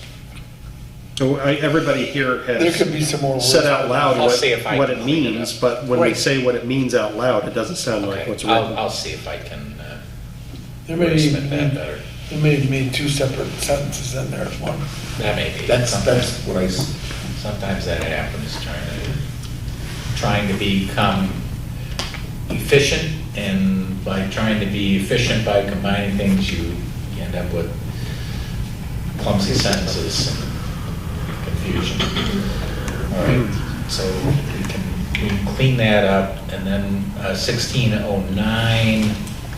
Okay, we talked about this some, I think, at the last meeting, which is upon receiving the initiatory or referendum petitions, this is where it gives the council 30 days after receiving those petitions to decide for initiative petitions either to adopt the ordinance or to send it to the voters to decide.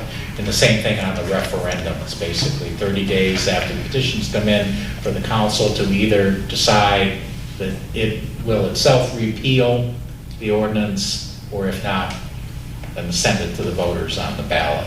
So the question is 30 days enough time for council to deliberate and make that call, or should it be something more?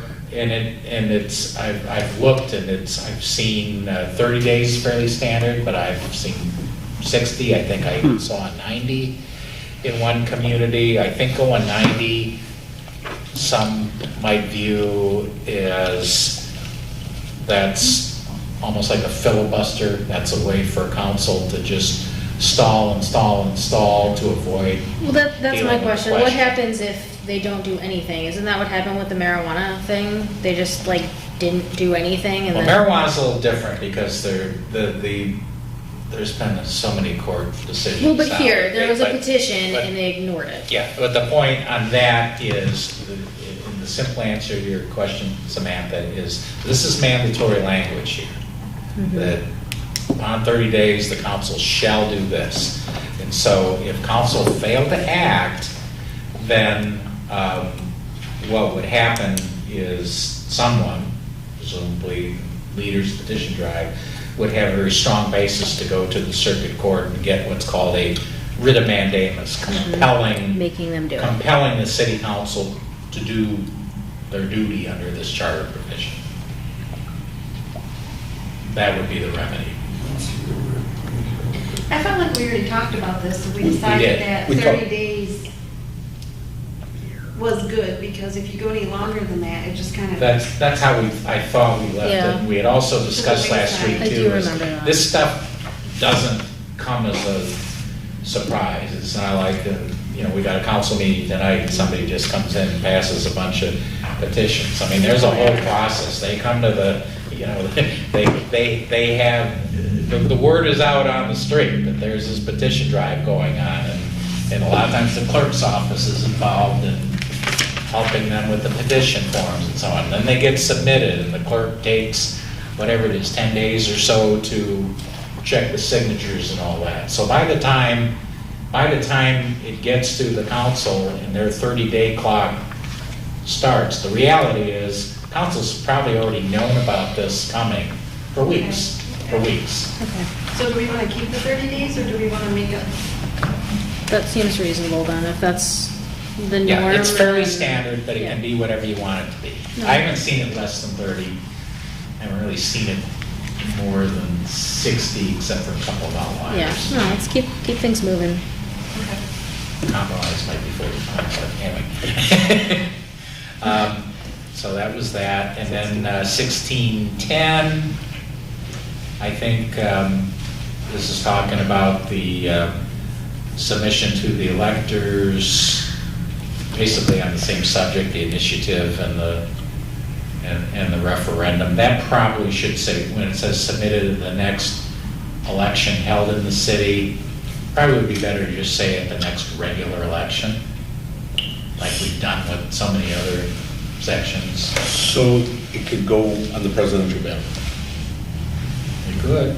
Okay, then, I put cities, do we want to keep a city issue on a city election? But the point is, too, we have to be careful, because again, we don't want to set this up to create an opportunity for people, for politics to creep in and for council to stall on something or filibuster. The whole idea of this is The people are exercising direct democracy. They're submitting petitions. We're giving the council a month to decide whether they want to do voluntarily what the petitions say, or do they want to submit it to the voters. And then the idea here is, let's get it in front of the voters as soon as possible. But if we get too fancy with, well, we don't want it on a presidential election, so, I mean, you could have situations where it could be a year 23 months. or more before, and then it's Could be like, 24 well, months. now we've effectively Yeah. we've effectively defeated this right of initiative and referendum. That may not be our intention, but that would be the unintended consequence. So, one question. So I was reading the paper today on the east side, and Frazier's having a special election for school board. Should we just say regular election versus a special election? Well, here's what it says. I mean, we have the choice. If you make the change I suggested, which I'll just read the sentence. Should the city council decide to submit the proposal to the electors, it shall be submitted at the, I'm suggesting, next regular election. And then I would go to or, comma, in the discretion of the city council, comma, at a special election, period. And that's, So I didn't that's- have your version 7. So Okay. That's the reason why. So, that language would give the council, if it believes this is, a weighty, important enough issue that we got to get this to the voters, as soon as August can, get a special election going, we're giving the council the authority to do that. Otherwise, the default is the next regular city election, which is the November election, the odd year November elections. That's our regular elections. So the special election could come in handy when you've got the stuff come up between, in that 2-year span between elections, where, there's a controversial ordinance it's been adopted, or a popular ordinance that people want to initiate, but would like to do it now rather than 2 years from now, or 23 months from now. And again, I didn't have your language, and from what I read, I think your language is pretty good. Okay. I'm not going In 1611, another good catch by Mr. Marucci. I have heavy thumbs here, and I keep getting out of my page. 1611. This is one of those sections that I think needs to be cleaned up a little bit in recognition that we're talking about moving to a 7-member council. This is talking about after a referendum petition has been submitted. This is talking about the initiative process is talking about, well, how soon after that happens, what limitation is there on the city council to revisit or repeal? It's talking about only on the affirmative vote of not less than 4 council members, which under the current charter and our current government, 4 council members is a supermajority. It's actually 80%, right? 80% of the council. Whereas once we go to 7 council members, 4 members is just a simple majority. So are we fine with it being a simple majority, or do we want to move that up to 5/7 or 6/7 or something like that? It'd be 5.6 council. 5.6 council. It's okay. I like 5.6. Which would be six councilmen, which would be a pretty tall task. Super majority. And that's not all that unusual, because we have provisions in our state constitution, for instance, when we have laws that are initiated by the voters, such as our marijuana or medical marijuana law, and then the other marijuana things. At the state level, for the state legislature to amend or repeal a voter-initiated law, it requires 3/4, so 75% vote, which in the state legislature, impossible. Never happens. Never happens. You never have a partisan split of more than 75%. So the point is, it's intended to be a supermajority, and it's supposed, and you want it to be a very high bar where it's going to be very difficult to overcome or supersede what the voters have voted on through initiative or referendum. But again, I'll put a cork in it, the number can be whatever you want it to be. It was a good catch by Mr. Marucci, that's one area where you may want to make an So you think no less than adjustment 6 on votes? Pardon? You think no less than 6 votes? No, I just wanted to bring it up to where, like I said, if we want to be consistent, Yeah, no, 80% I is agree. going to be 6. Yep, I think that makes sense. Was that thought, we want to make it six votes? 6 affirmative votes? One point on that, and I missed this, and not that there was an error or anything like that, but, you know, in reading what you had brought up about 1611, so an ordinance gets passed, and Brad and I now have 20 days to get signatures. That's impossible. It's literally impossible to do, because I don't know how many signatures we need, but 20 days it's like, we dare you. And I mean, to be fair, like, hey, we don't want to have 90 days for the council to consider, you know, adoption of someone's ordinance or giving it to the people. Not for decision tonight, but just think about it for next time. Do people see as 20 days as sufficient time for people who feel aggrieved to go out and circulate petitions, gather them, and have them approved by the clerk?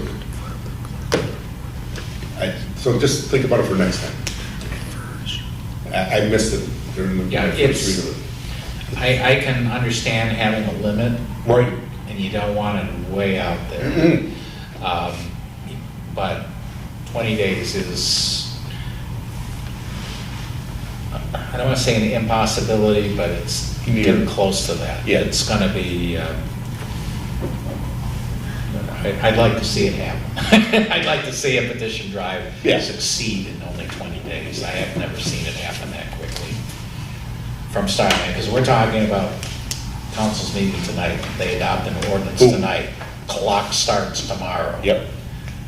The organizers would have to get organized. They'd have to, you know, get the petitions put together. They'd have to get it all done. They'd have to get them all circulated and signed back in the clerk's office within 20 days. It's not going to happen. Even in the internet age, very It's not difficult. going to happen. So just think about it for next time. Okay. And we want to make a motion We were talking about the cemetery. There was one other matter that we skipped over, and there may be more, but Mr. Irwin brought up, I thought, was an important question related to the mayor's powers. Let's go back to that. 4.05. And we probably should have brought it up, but I forgot time. We were talking about the organizational meeting, but Mr. Irwin he asked the question. 4.05 says the mayor shall be the presiding officer of the city council and chief executive head of the city. And it goes on and on and on. And the question was, should we really be saying the mayor is the chief executive?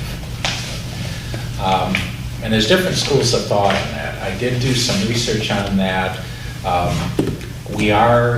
Well, first of all, when you have a local government structure that's set up with strong mayor, strong city council, then it makes perfect sense. The mayor is the chief executive, right? That's the executive branch. That's not how we're set up. We're set up as a city council, city manager form of government, where the mayor is not a separate branch of the government, but rather is actually part of the city council, but just has the some additional duties and responsibilities, presides over the meetings, is the ceremonial head, and all that stuff. Having said that, I've looked at a number of charters, which are the city manager, city council, city manager form of government, that do say that the mayor is the chief executive. In fact, they brought City of Berkeley charter with me, and it reads much the same. That's fairly common. However, I also notice that when you look at the model city charter, it says much the same thing, but omits the language about chief executive. There are some purposes under state law where the mayor is deemed the chief executive, and certainly the mayor will have some executive type responsibilities, and that the mayor's kind of the face of the city for ceremonial purposes and for signing contracts and for various other things. But it does create the potential confusion that the mayor is a separate branch of government that has this executive authority, basically to pass executive orders and to do things like that, which I don't think we want. And I don't think that's been happening as far as I know, but we don't want that to happen. So I kind of like Mr. Irwin's idea that maybe we take that chief executive language out of here, and we make it very clear that the mayor is the ceremonial head of the city and has these powers, but just lose that chief executive language, which perhaps will connote to some people more power than what's intended. Did I put words in your mouth that don't fit, or did I capture? I said there's the possibility of confusion. When I worked for a nonprofit several years ago, there arose a conflict between the board and the executive director. The executive director runs the day-to-day operations of the organization. The bylaws said that the chair of the board was the chief executive officer of the organization. Up until that, the chair for years had just run board meetings. But when the conflict broke out between the board and the executive director, the chair suddenly discovered the bylaws and then walked in and said, "I'm the chief executive officer here. It says so right in the bylaws. That means I run this place." And you can imagine what ensued. I was surprised actually when I was doing the read through again that language was still there. Not because, in reality, the mayor currently, as the charter is now, is not the chief executive officer. The powers of the mayor are spelled out, but they're not executive powers. The city They're manager very has limited executive powers. It's Right. the chief executive, but with most of the powers that would run, most of the executive powers Yes. withheld. So this is not, I want to just say, this is not a putting down of the office of mayor in any way. It's just that these words don't reflect the reality of what the office is in our city and what people understand it to be. And if we're trying to eliminate confusion in a charter, then this can be a confusing term. I think we can, and if it's the will of this commission, I just, I didn't have time to make these changes before this meeting because I just got these comments today. But before the next meeting, I can work on that paragraph to eliminate that chief executive language without taking away any of the express powers of the mayor, but just not to leave a loaded gun so to speak. Not that it's been abused, but we don't want it abused in the future or to run into an issue such as Mr. Irwin mentioned that he ran into, or that somebody ran into in the workplace, where you've got people pulling out the charter and other things, and now there's a big conflict. Who really is running the show, and who isn't? We're trying to anticipate and prevent issues from arising, not to create future issues. Even though there will be, let's not fool ourselves there. As long as there's lawyers and judges and politicians, there will always be interpretation issues. But to the extent we can anticipate them, we're trying to address them with clear, unambiguous language. And I think, unless I missed something of yours, Bridget's- Mr. Irwin, I think I got all of Mr. Marucci's Section and yours 4. questions. 4.10, I already touched on this a little while ago. This is the section about dismissing a city manager. Oh, yes. The section reads now, a majority of city council members may vote to dismiss the city manager. And as I said a little while ago, is it a majority of those, is it a majority of the quorum? Is it a majority of the entire city council? Is it a majority of those who were elected to city council? See, we have bad recent history with this in the city. We did make the change, I'm sorry for interrupting, but we did make the change in an earlier version where it did have confusing language. You made it somewhat less confusing, where we say shall be removable by the city council by a majority vote of its members. Actually, we might not have changed it. So it's about members, so that would be elected or appointed, but that does not, the current language does not answer your It seems related question, which is open that a to majority of the interpretation quorum, to me. or is that a majority Right, and of this the is, members? In other words, 4 this is one of votes. those decisions that, we've talked about super majorities. There's some decisions you don't want made lightly. I can imagine a city council in the future arguing about this as it's been written now. Well, we had a quorum. Right. It doesn't say that we couldn't vote them out with quorum. You don't want to have a minority of council that on any given night is an artificial majority. But, you could have with 7 members, you could have a night where there's only 4 members there, right? And a majority of the quorum is 3, so you could have 3 people making decisions. I don't think we want that, particularly with regard to something like dismissing the city manager. My only comment is if we need to put language to put in, I think it's clear when it says majority of the members. Doesn't say members present, it says members. But if we want to make it clear, let's make it clear, because we don't want to have someone dismissed on a 2-to-1 vote. I think the way to do it would be by the city council by the affirmative vote of a majority of its members. Supermajority, 5. The only thing I would say about that, because I wasn't sure if that's where the comment was going, you could make it a supermajority, but just bear in mind, if it only takes 4 votes to hire the city manager, why do you require more than 4 votes to dismiss the city manager? Just thought I'd throw it out there. Oh, I know. Well, you're a little biased. Let's make it majority of the members. But I don't want just for Majority of the consistency. members. majority of the members. That's what we're going I don't for. want someone knocking on my door 20 years from now and say, why did you put majority of members in the charter? Now we got a lawsuit going on. I agree. I think I know what it means, but if I'm one out of Yeah, 12,000 I can people. clear that up. That's Yeah. easy. Okay. Yeah, nice and clear. Yeah. Same thing we just talked about. We're trying to anticipate potential issues. Yep. I know what Anticipate managers will come in what's with their preventable. contract and say, you can only fire me with a supermajority. Now, if you want me to come, you approve my contract. Well, typically the way that's handled too, and again, not that ever, but all city managers these days have written contracts. Right.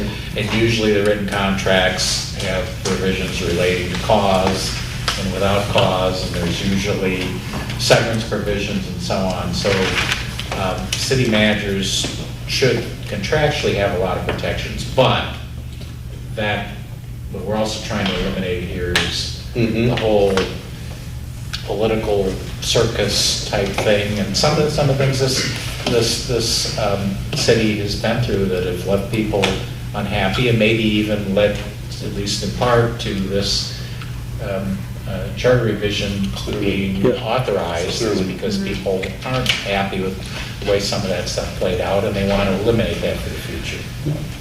I was just gonna, you had another point in there at the very end, 305, which is something I flagged as well. Yeah. Are you ready to move on? I was gonna make my last three 305. things in quick succession, and that was one of them. Section 3.05, Can that be eliminated? I why think is it so. still in there? I basically said the same thing, why is this I in think here? that can be out, and that may be one of those that we identified to come out earlier, but for whatever reason it's Yeah, still it was there. kind of like, what is this still in here? The house again? trailers? Yeah. I don't know why It's weird still in placement too, it's like right up, kind of near the front, we're just like, wow, house trailers is I like a think real that- big issue, and I think that can come out. there. Okay. It's not a requirement that it be in there, and that kind of goes to what we talked about before. I mean, it's clearly implied that we have the power as a Yeah. city to Okay, regulate. I'm glad, I don't know what I don't know still, I'm learning stuff all the time. Could have been one of those things where you came back and said, nope, it's gotta be in there.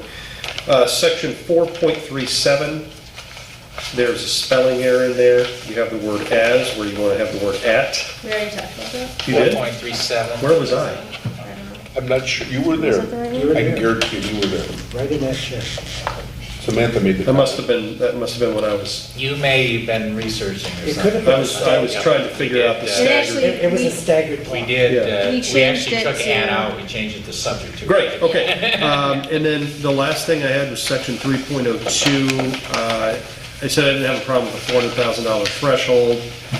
I just wondered if there was a way to do it in a formula. And I was just upfront about it. $400,000, when people hear that figure, they start comparing it to things that they know. And I feel like it might be harder to explain to voters than, plus eventually that figure is probably going to have to change again with inflation. So is there a way to use we originally have a formula in the charter as it is now, which could be more useful without making further changes to the charter later down the road, and voters don't think, oh, $400,000, it should be less, or it should be more. And then you get into an argument with somebody, who's, So instead of But- $2 per capita, it's $10 per yeah. capita. This whatever. is last for me because it's I think we the, talked way back when, and I remember the discussion, it was several months ago, and maybe we talked about coming back to it, but I do remember, first of all, with the reason we came up with 400,000, in fact, it might have been you, Mr. Irwin, that did the math Came up with- on it. We were trying to figure out is it the present value or the future value of what? $2, and that's when we came up, that number would be $400,000 in 2023 dollars. But I think we did also talk about how we would like to see that be, not necessarily hard and fast, but adjustable, maybe tie it to an inflation multiplier, something that's like that. when I say formula, I mean. Yeah, I mean, I think A it'd be. formula that's used, and it can work in 2023, it can Yeah, work I in think it'd be 2093. easy to do that so that 40 years from now, when the next charter revision, be sitting here, $400,000, what would that be in today's, $4 million? And so, yeah, just to keep current, I think that makes sense. So is that the thought? Because I do remember we talked about that concept way back when, and then we moved on and we never came back to it, but that we would tie it to. I mean, we did land like on 400,000 for a reason. We We did change did. that. I just don't remember But I our think the second rationale part at of the it time. is. We that can't remember. We have to go wanna back and watch explain the it to the meeting. voters. Yeah, we We wanted go to back and tie watch it the to Yeah. inflation or something Yeah. where it would stay current. Yeah. I think that's a good idea. Yeah, I don't want to, because I don't remember that discussion now, and I don't remember how we came up with $400,000. And I don't want anybody. You've got on your computer. Exactly. What's the value? That's the worst thing, because I don't want somebody to ask me when this thing's on the ballot, well, why is it $400,000? I don't know. Because Brad said. Because I Brad did some did the math. math, Brad did the math, and none of us. It made sense to us at the time. Yep. That's all I had. I sent Mr. Starn some revised language on section 4. Oh, from what we discussed tonight? From what we discussed. I read the first paragraph to y'all. The Right. second paragraph is, I moved to a transition chapter, and I didn't really do a whole lot of changing there. I just like tweaked a couple things. Okay. And that's, the meaning is the same, the language is, I think, clearer, and I sent it to you as you were gonna rewrite it, Mr. Starr, and I just sent it to you as something to look at for reference.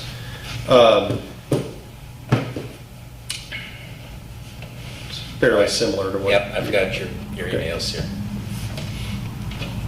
All right. Did we cover everything? I mean, I had some notes that weren't covered. Well, a lot of these were covered, but there's a couple additional. 4.36, and I may have answered my own question. That's officers oath required. It's the language is, about taking the oath of office. It says, in case of the officer's failure to do so on or before the time fixed for taking office, the officer will, is that stated somewhere else? Is that we're referring to the second Monday after the election? It's like That's saying, what it would be referring to. okay, just making sure that is specified Yeah, somewhere. and recall we had It's not a circular reference there. Yeah, it That was a doesn't little make sense. confusing, but I'll look at that and just to Okay. make sure it's all buttoned up. But yeah, we talked about that a little bit a few weeks ago. There was a little bit of confusion, like exactly when is it that the Right. person's supposed to take the oath of office and so on. That's when we thought found out this- that Joe's this been made doing it wrong, yeah. simpler. Okay, and then 510, just making sure I'm understanding what this is saying. It says, whenever it shall be necessary at the city election to elect an officer to fill a vacancy for an unexpired term, such fact shall be stated in the petitions filed. Is that just saying that it will be specific about the length of the term if it's a partial term? What is the point of that statement? That's one of those that's probably very inartfully worded. I think all that is, what we're trying to tell people is if we're gonna hold an election and what they're really running for is a partial term. We're just gonna be specific We about should that? tell them that, so Okay. they don't run for election and think that they're running They're for getting 4 for 4 years, when in years. fact, they're running for the 1 year remaining. Okay, that's what I But that thought, just can making probably- sure. It's a good catch, Samantha, and I think that we can maybe make that clearer. Let's see, 10.3, I think, is another one of those 3/5. 10.3. Did we talk about 10.03? that? 10.03? Yeah, is that one of the ones we just talked about? No, that's vacating the streets. Oh, vacating I don't the streets, think so, yeah. That also has a 3/5 of the council members, so that's another one where we should try Oh, I to missed that one. suss out the intent of that and make sure we have the right. The right number in there. percentage. Yeah, And My- 3/5 would have been a majority. Right. My observation and experience with other communities, I mean, road vacations don't happen a lot, but they do happen periodically. It's typically a majority vote. Yeah, It's not a super Okay. majority. I agree. It's not. I mean, it's usually the way those come down. we did one of those like a year ago. There's an alley that the city gave. 50. Yeah, Usually the way it comes up is, usually a resident asks about it, and then typically the city, not city manager, but city engineers typically involved, and that's kind of what turns it. So look to, are we gonna need this alley? Or are we gonna need this right away for anything? Do we have any utilities going down? No? Okay, fine. yeah, okay. Vacation approved. So we can just change that to a Is majority usually how then, that works. Right. just to make that more clear. So make that just a majority of the, I think so. I Members mean, can- I In think fact, that's that how it one was is- handled at the If we just put time. majority in, we got it set because this is of council members. Yeah, Doesn't leave a thing of the council. right. Yep, okay, That's a good catch. good catch. thank Yeah. you. Doesn't And, need to be and then, this. and I, talked about this last time, we wanted to add like a non-discrimination statement to just kick the whole thing off, maybe as part of the preamble. I pulled some examples. Why don't I email those to August Absolutely. to distribute, and then we can look at those and pick the one that we like the best. I'll wordsmith them. The Michigan Civil Rights Commission actually has a template for that, so I'm like, oh, perfect, that's what we need. But I also pulled some from a couple different cities.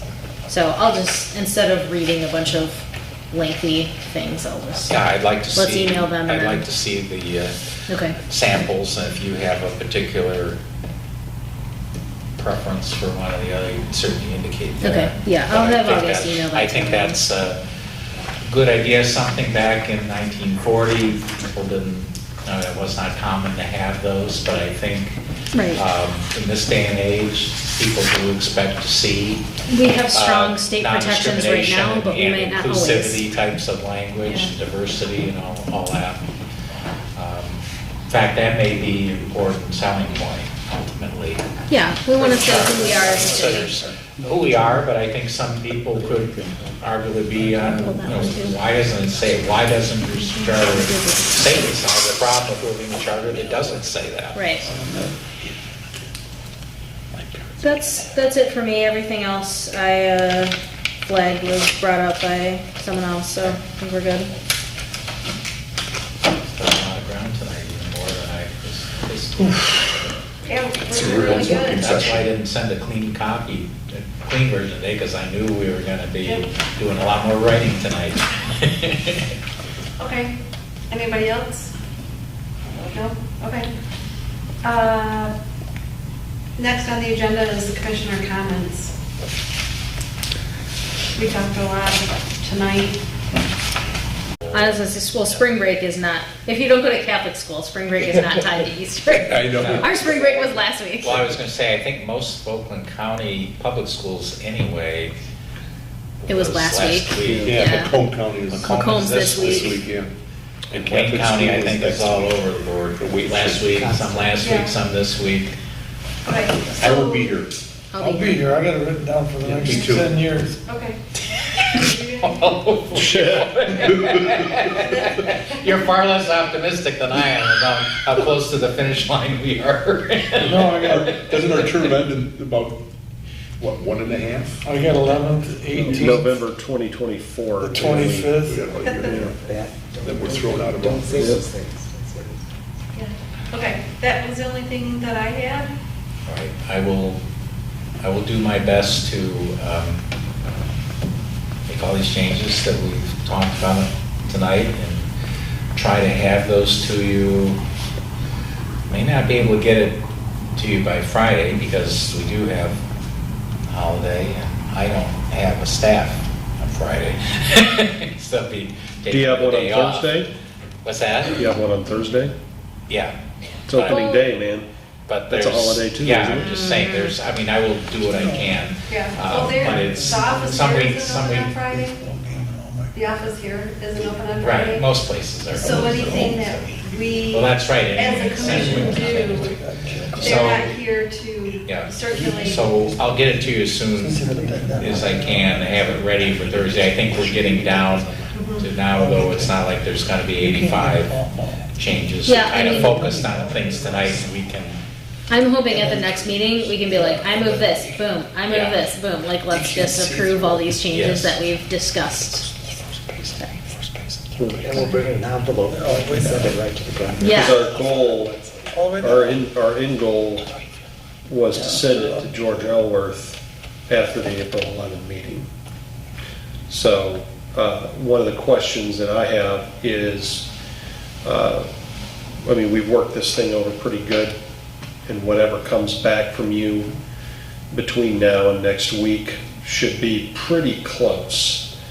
So if we were aiming to send this away next week,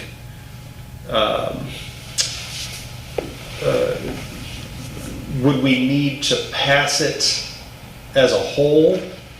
It's passed as is, or if we find a couple more things next week, or you bring back a revision and it's not quite what we want, would we be able to send it send it on to George Elworth on the condition that you make the changes that we recommend that night, or would we need to convene again, review it again, and then pass it again, and then I think we, as a whole, and I then think send we it on? can do that. I mean, I think what I'll do is I'll have a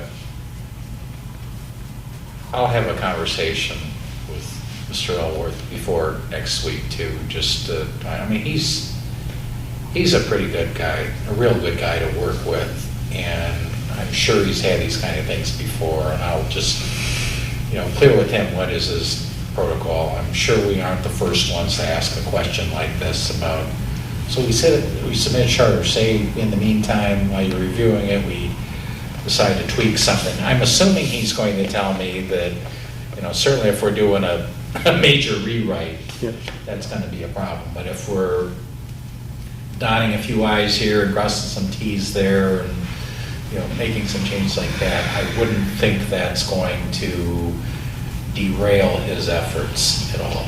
We don't want to slow him down, but we also want to continue to be able to improve our product.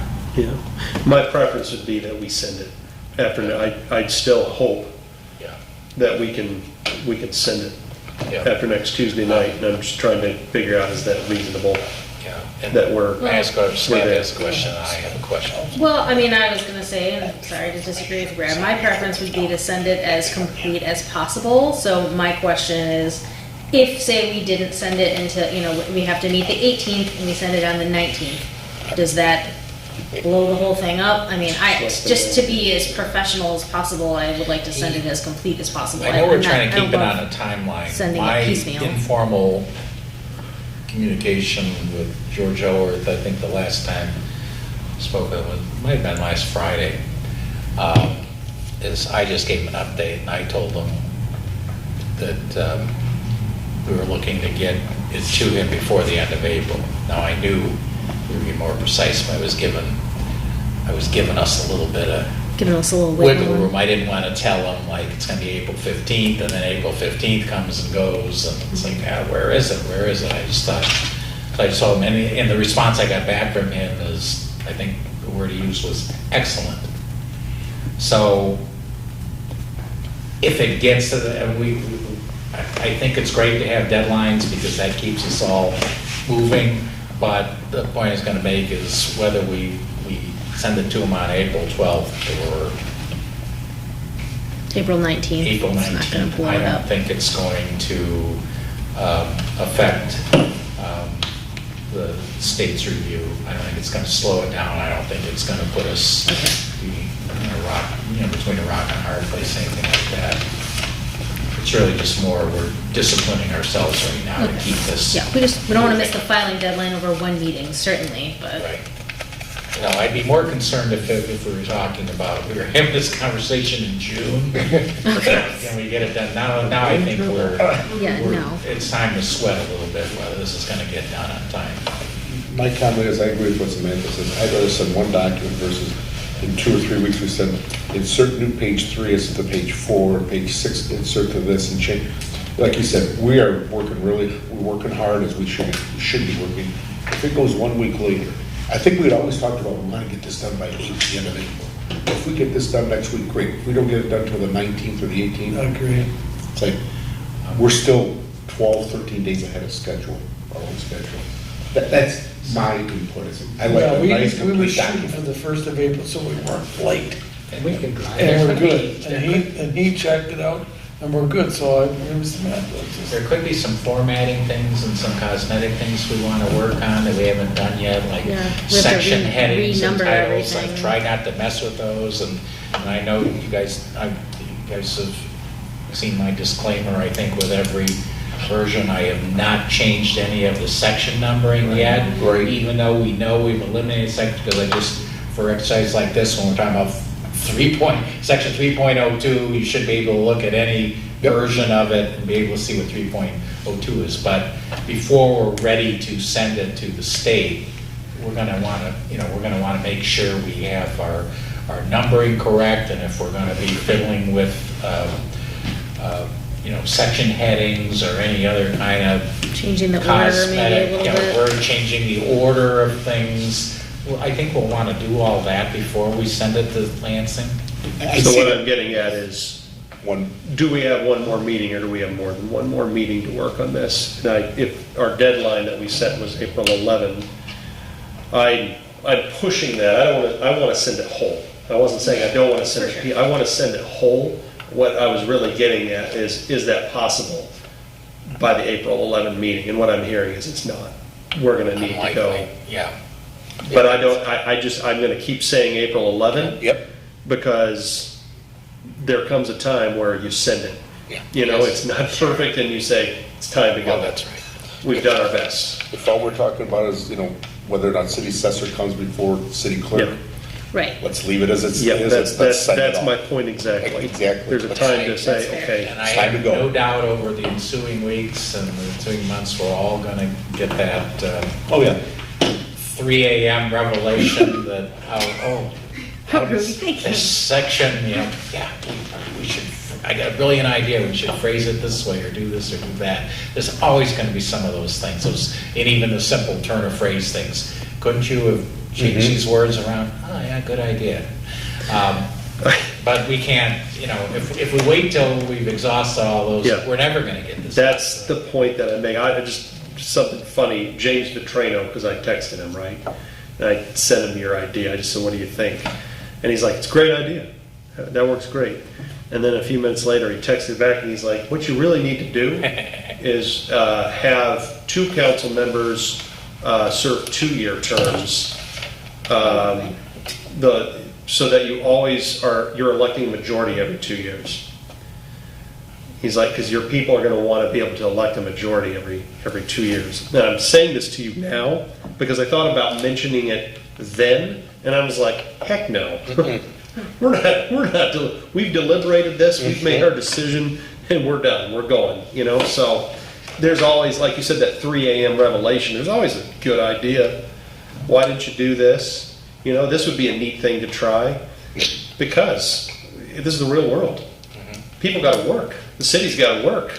At some point, you make your decision, you go. Right. And you do the best you can. And I think we've worked really hard on this, and we've made a lot of improvements to something that was pretty good in the first place. And, maybe 80 years from now, some people will improve on this. I like to think that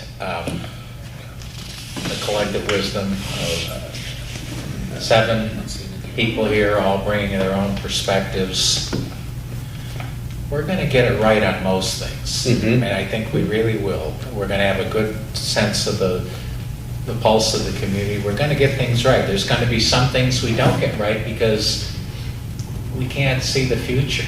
We don't have a crystal ball here in front of us, and things happen, things change. Sometimes, like we talked about earlier, it's the people holding office that are really what is causing whatever current struggles are, not the language in the charter, but ultimately, in most of the decisions we've had here, I don't think we've had any sharply divided votes. They've been all pretty much by consensus. We talked a lot. And so that gives me a high comfort and confidence feeling that what we're doing here has been very well thought out. And we're probably going in the right direction. Fine with that. So I just have one more question before we move on to public comment for items not on the agenda. We have versions out there that haven't been approved. What do we want to do with that? When we approve the last version, those won't matter. I think that like version 7, you're going to be getting a version 8. I think right now you've approved up to version 4. When if we approve version 8, that will encompass everything that was in 5, 6, 7, and My question is, we have been we have been motioning and approving yes. revision by revision by revision by revision. Right, but we haven't done 5, 6, You and haven't done the 7. whole version. We've only Yes. done up to, You've been Because doing- it's like we're making small But tweaks here and there. we're making, so I'm just, Yeah. it's a visual, Procedural. Yeah. right? it's a procedural visual when we add that to our website. Because right now we have up to version, Could we just have them upload the redlined versions, the non-approved versions, and label them as working versions? Because I think you're right, for transparency, the people need to see what we're doing, but these things haven't, the reason we could approve 1, 2, 3, 4 is because those were wholesale changes. Yes, let's fix the pronouns, let's get rid of, Yeah, very simple. simple stuff, and this is all stuff that's been, has required longer deliberation, so to keep, it's easier to keep it as a working document, I think, Well, and I so it think- stays open for our conversations. We never got to approval. We were doing so much. And I think maybe. and that's fine because I'm sorry, that wasn't something that we required. No. The city manager's office decided to add that on there. Right, and we want So to it be doesn't transparent, really- and I think it's doesn't really nice to need provide that. The section with the I think it'd be approval confusing. date can be blank. Well, maybe what we can. Or we can just take that out Or just and call make it- sure that all of the versions are on there. Working document, Right. whatever. Yeah. We do that, or maybe for purpose of what goes on the website, we can put it on by, just instead of version numbers. I mean, I've done that, quite frankly, the version numbers are more for my keeping track of this, and hopefully Yes. others as well, because otherwise I'd be looking at my computer and pulling up charter revision, and say, which one am I looking at? The latest one or the old one? But we could put it on, when it goes on the website, you could put it on, instead of referring to a version number, you refer to a date that might make it easier and eliminate people wondering about what happened to 5 through 7, or 5 through 6, or whatever. Working copy as of April 4th. There you go. Yeah, well, I like Samantha's idea. We can keep the version Yeah. and just, And those versions are out there already because they're included in Sure. our packets. That's So right, if someone the really public wanted to they could drill down dig into the that, they packets. can absolutely pull the Okay. packets and look at those. Okay. So we're not hiding anything, it's all Right, out there. Yeah, well, I just want to make sure it's out Yeah. there. If they're going to look for it, they'll find it. Yep, But that's I don't want fair. it to be missing. Okay, any other commissioner comments Yeah, before we that's fine. continue? Nope, okay. Never mind, I was one item too quick. Oh, okay. Public comment for items not on the agenda? Tried to be brief. It's me again from earlier. I had to go to this other meeting, so a lot of good things said and I love the debates. I'm going to focus on some things that I think are not on the agenda and are not in the charter, but again, I have not seen version 8 or version 7 or version 6 or version 5 or version 4. And to your point about transparency, nobody out there knows any of this because all we see at best are meeting minutes that cover what motions were individually made, which I think that's like less than 1% of the content of the charter revision at this point, is where it's actually motioned that way. So it was a great deal I don't know. So forgive me if these have already been covered. I don't mean any insult or irritation to this team of commissioners, but there are people who didn't want the charter change, and they didn't trust the process by which even the commissioners were chosen, because in their eyes, they weren't elected, they were selected, and it just so happened to be on the ballot as a pair to whether we should have the charter or the charter commission or not. And if it did pass, then it would be these people, so it was a contingency, I'm gonna use the word contingency proposal. Maybe a dual contingency, because it could go either way, and people could plan around, people who wanted to could plan around either contingency. Is it in the charter somehow to govern this in the future? Because I think it's confusing.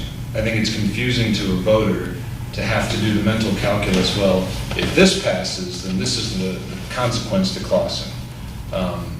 But if it doesn't pass, then there's a whole other contingency that I have to be worried about. Normally, we just vote on one thing at a time, and it takes time for that to pass or not pass, and then we have another cycle to react to it and to absorb it, to contemplate it, and by that time we have the people we voted for, most likely that election is for other people in council. By that time, we know who's going to be in place to execute that. It was very unusual for me to have a dual contingency on a ballot proposal, so I'm curious if that is prohibited or enthused in the most recent charter revision. You don't have to answer me now, because I know I you can want to just leave. answer real quick, though. Yeah. That's controlled by state law. Okay. The Home Rule Cities Act governs the charter revision process. There's nothing in our charter that controls that. It's all state law. It applies to every city in the state, and I understand where there can be confusion, but that's, Am I allowed to ask him a question? Yes. For I would say clarification. yes, it's public comment. Right. So I understand what he said. I wrote down what he said. I'm sorry I missed your Nate Terra. name. Yeah, man, I'm sorry I missed you when I came in late. Oh, So what you're saying is that when the charter revision appeared on the ballot, at the very same time, the charter commission candidates appeared on the ballot at the same time. So there was, if the charter review passed, because there were 9 charter commission seats, there were only 7 people on the ballot, it was automatic that those 7 people, you were also in effect electing those 7 people by passing the charter revision, right? And so you're asking, is there a way to make it so that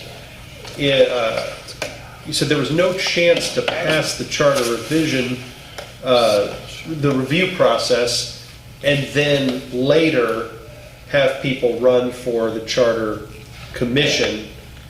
It was a done deal. You were kind of voting up or down on both things at the same time, and that wasn't fair to the voters. It wasn't serving the voters in my to have it mind, set up that But way. it's- How can we prevent that in the future? it's controlled by Is that state it? law. It's been the state law since, I think, 1909. No, I'm just asking, is that what you mean? that's what I want to understand if Yeah. that's There what was you mean. never a possibility that it would be passed, that the voters would say on one day, I'd like to have the charter changed, and I'd like to do it this way. I don't Yeah. want it to be done by council surgically, I want it to be done in one sweeping reform. And if that passes, if the rest of my neighbors agree to that, fine. Now I want to start talking to people who are competing to be on that commission and make sure I've got the guys that I support, or I'm concerned about the guys I don't support. Yeah. It was never like that. It was all in one kid and caboodle thing, which is fine. I'm not condemning it or supporting it. I'm just asking, is that going to be changed in this revision? And the You answer- said it's under And the state answer is law. no, it's by state law. But what I understand you to say is the fact that it's completely legally directed by the state to have charter commission capabilities. That will happen. If state law says that if you want to revise the charter, here's how you do it. That same state law also talks about voting for and establishing the charter revision On the same commission level. at the same On ballot the at same the same level. time. Thank you. And we have no ability here to change that. Thank you. And I'm going to preface, I have 3 more questions, but they don't have to be answered here. If in fact, ideally, maybe you just take them and think, maybe we'll put them on the agenda for future discussion, because it's Yeah, late. one way Yeah. actually work is you can email them to us, Okay. or you can come to our next meeting Sure. and come and speak for Yeah. those. Very quickly, if I may, I'll even condense it down to just 2 other things. The alternative to the Charter Commission is a more surgical approach, where you go to council and you say, this specific thing is a problem, it's a self-evident problem, we want it changed. Which is an amendment. It's an amendment, it still has to be voted on by the public, though. Absolutely. It goes on it still goes on the ballot. But there's no commission for Right, it. right. And I think, I'd like to think in my mind that those are fairly self-evident problems. Like, everybody can understand that they've had a lot of time to contemplate that specific issue. It's not a solution in search of a problem. It's a very real problem in search of a solution that goes to the voters. In that spirit, my biggest gripe with Clausen in the last 3 years, as everyone knows, is the last election, where after that election, the mayor at the time sought for one of her council members to resign and immediately reappointed that person. And I thought it was a very unethical thing to do. I thought it was abuse of her power. Is that going to be altered by the future charter revision? Or could that happen again? We sure hope so, if we have And- eliminated that possibility. And maybe by which measure, which is it in the 8th edition? In the future, you could just highlight that, you know. And It's in then- our current version 7. Is it? Yeah, you can go right online. Yeah. We'll put it up there soon. You can actually search for that in Okay. there. That issue also had much to do, if not everything to do with not what the charter said, but rather the way it was construed by the people who were construing it. Yes, agreed. And then there's a nepotism clause that describes the city manager. I was wondering if there was any discussion about expanding that nepotism issue to the city attorney. It's an awkward topic because the city attorney obviously has a brother who is sitting on the planning commission and the ethics board currently, so I'm taking advantage of this situation where he's not in this room exactly to ask it. But I will speak to this. It has made me very uncomfortable in the positions I've held. And I would just like it to be considered officially in your debates going forward. Can we discuss that? Well, the city attorney is different. The city attorney is a hired consulting position, it's a contractor, basically. Just like any other contractor, typically the nepotism provisions don't apply to the contractor. He's not an employee, he's not full-time. He provides services on an as-needed basis to the city, and doesn't have oversight, which is one of the principal reasons you have nepotism provisions, is you don't want people in a position where they're overseeing people they're related to, or vice versa. City attorney has no governance 426. authority. He or she is simply providing legal advice and representation on an as-needed basis. I'm not saying you can't do it, but I'm just trying to explain to you the distinction, why the city attorney was not covered, and why, so far anyway, this commission has not seen that as necessary. We don't hire, fire, or determine compensation for those, like that's the... Yeah, they have nothing to do with that, absolutely nothing to do with that. City attorney can't reward anybody or give favoritism to anybody. He just, it's a consultant. He's paid to provide a service. He provides the service. So, Mr. Hara, that is 4.06 in the charter. 4.26 in the charter. For the city manager's nepotism clause? No. Oh, Nepotism. It refers Nepotism to, prohibited. yeah, the Right. mayor, city council, or city manager. yeah. But not the city attorney. Correct. He's not an elected official. Okay. Thank you very much.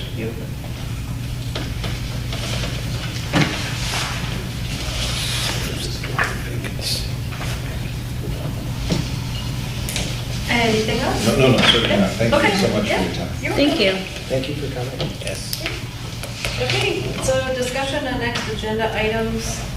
Basically, I just have approval minutes for this meeting, the March financials we'll get, and then the discussion and action items on the next changes. Right, the next changes all bring back to you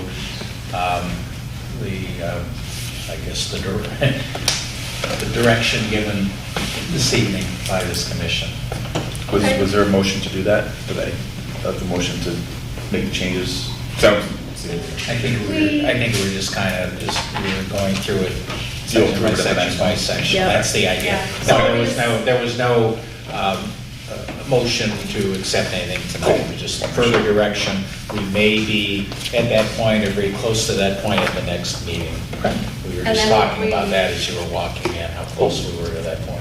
And then Laura discussed the non-discrimination clause, which And August, I'm the going to email you discrimination some I'll watch the options. kids, so. And then we're gonna ask the city manager's office to add the other versions up on the internet. Oh, did send an I'll send email them there out. to Yep. Nick Down to Yep. that. Yep. Easy. Other than that, I think that's all set. If somebody wants to make a motion. I'll move it. Okay. Okay. All in favor? Aye. Okay. Thank you for coming. Good meeting. Have a great night. See you next.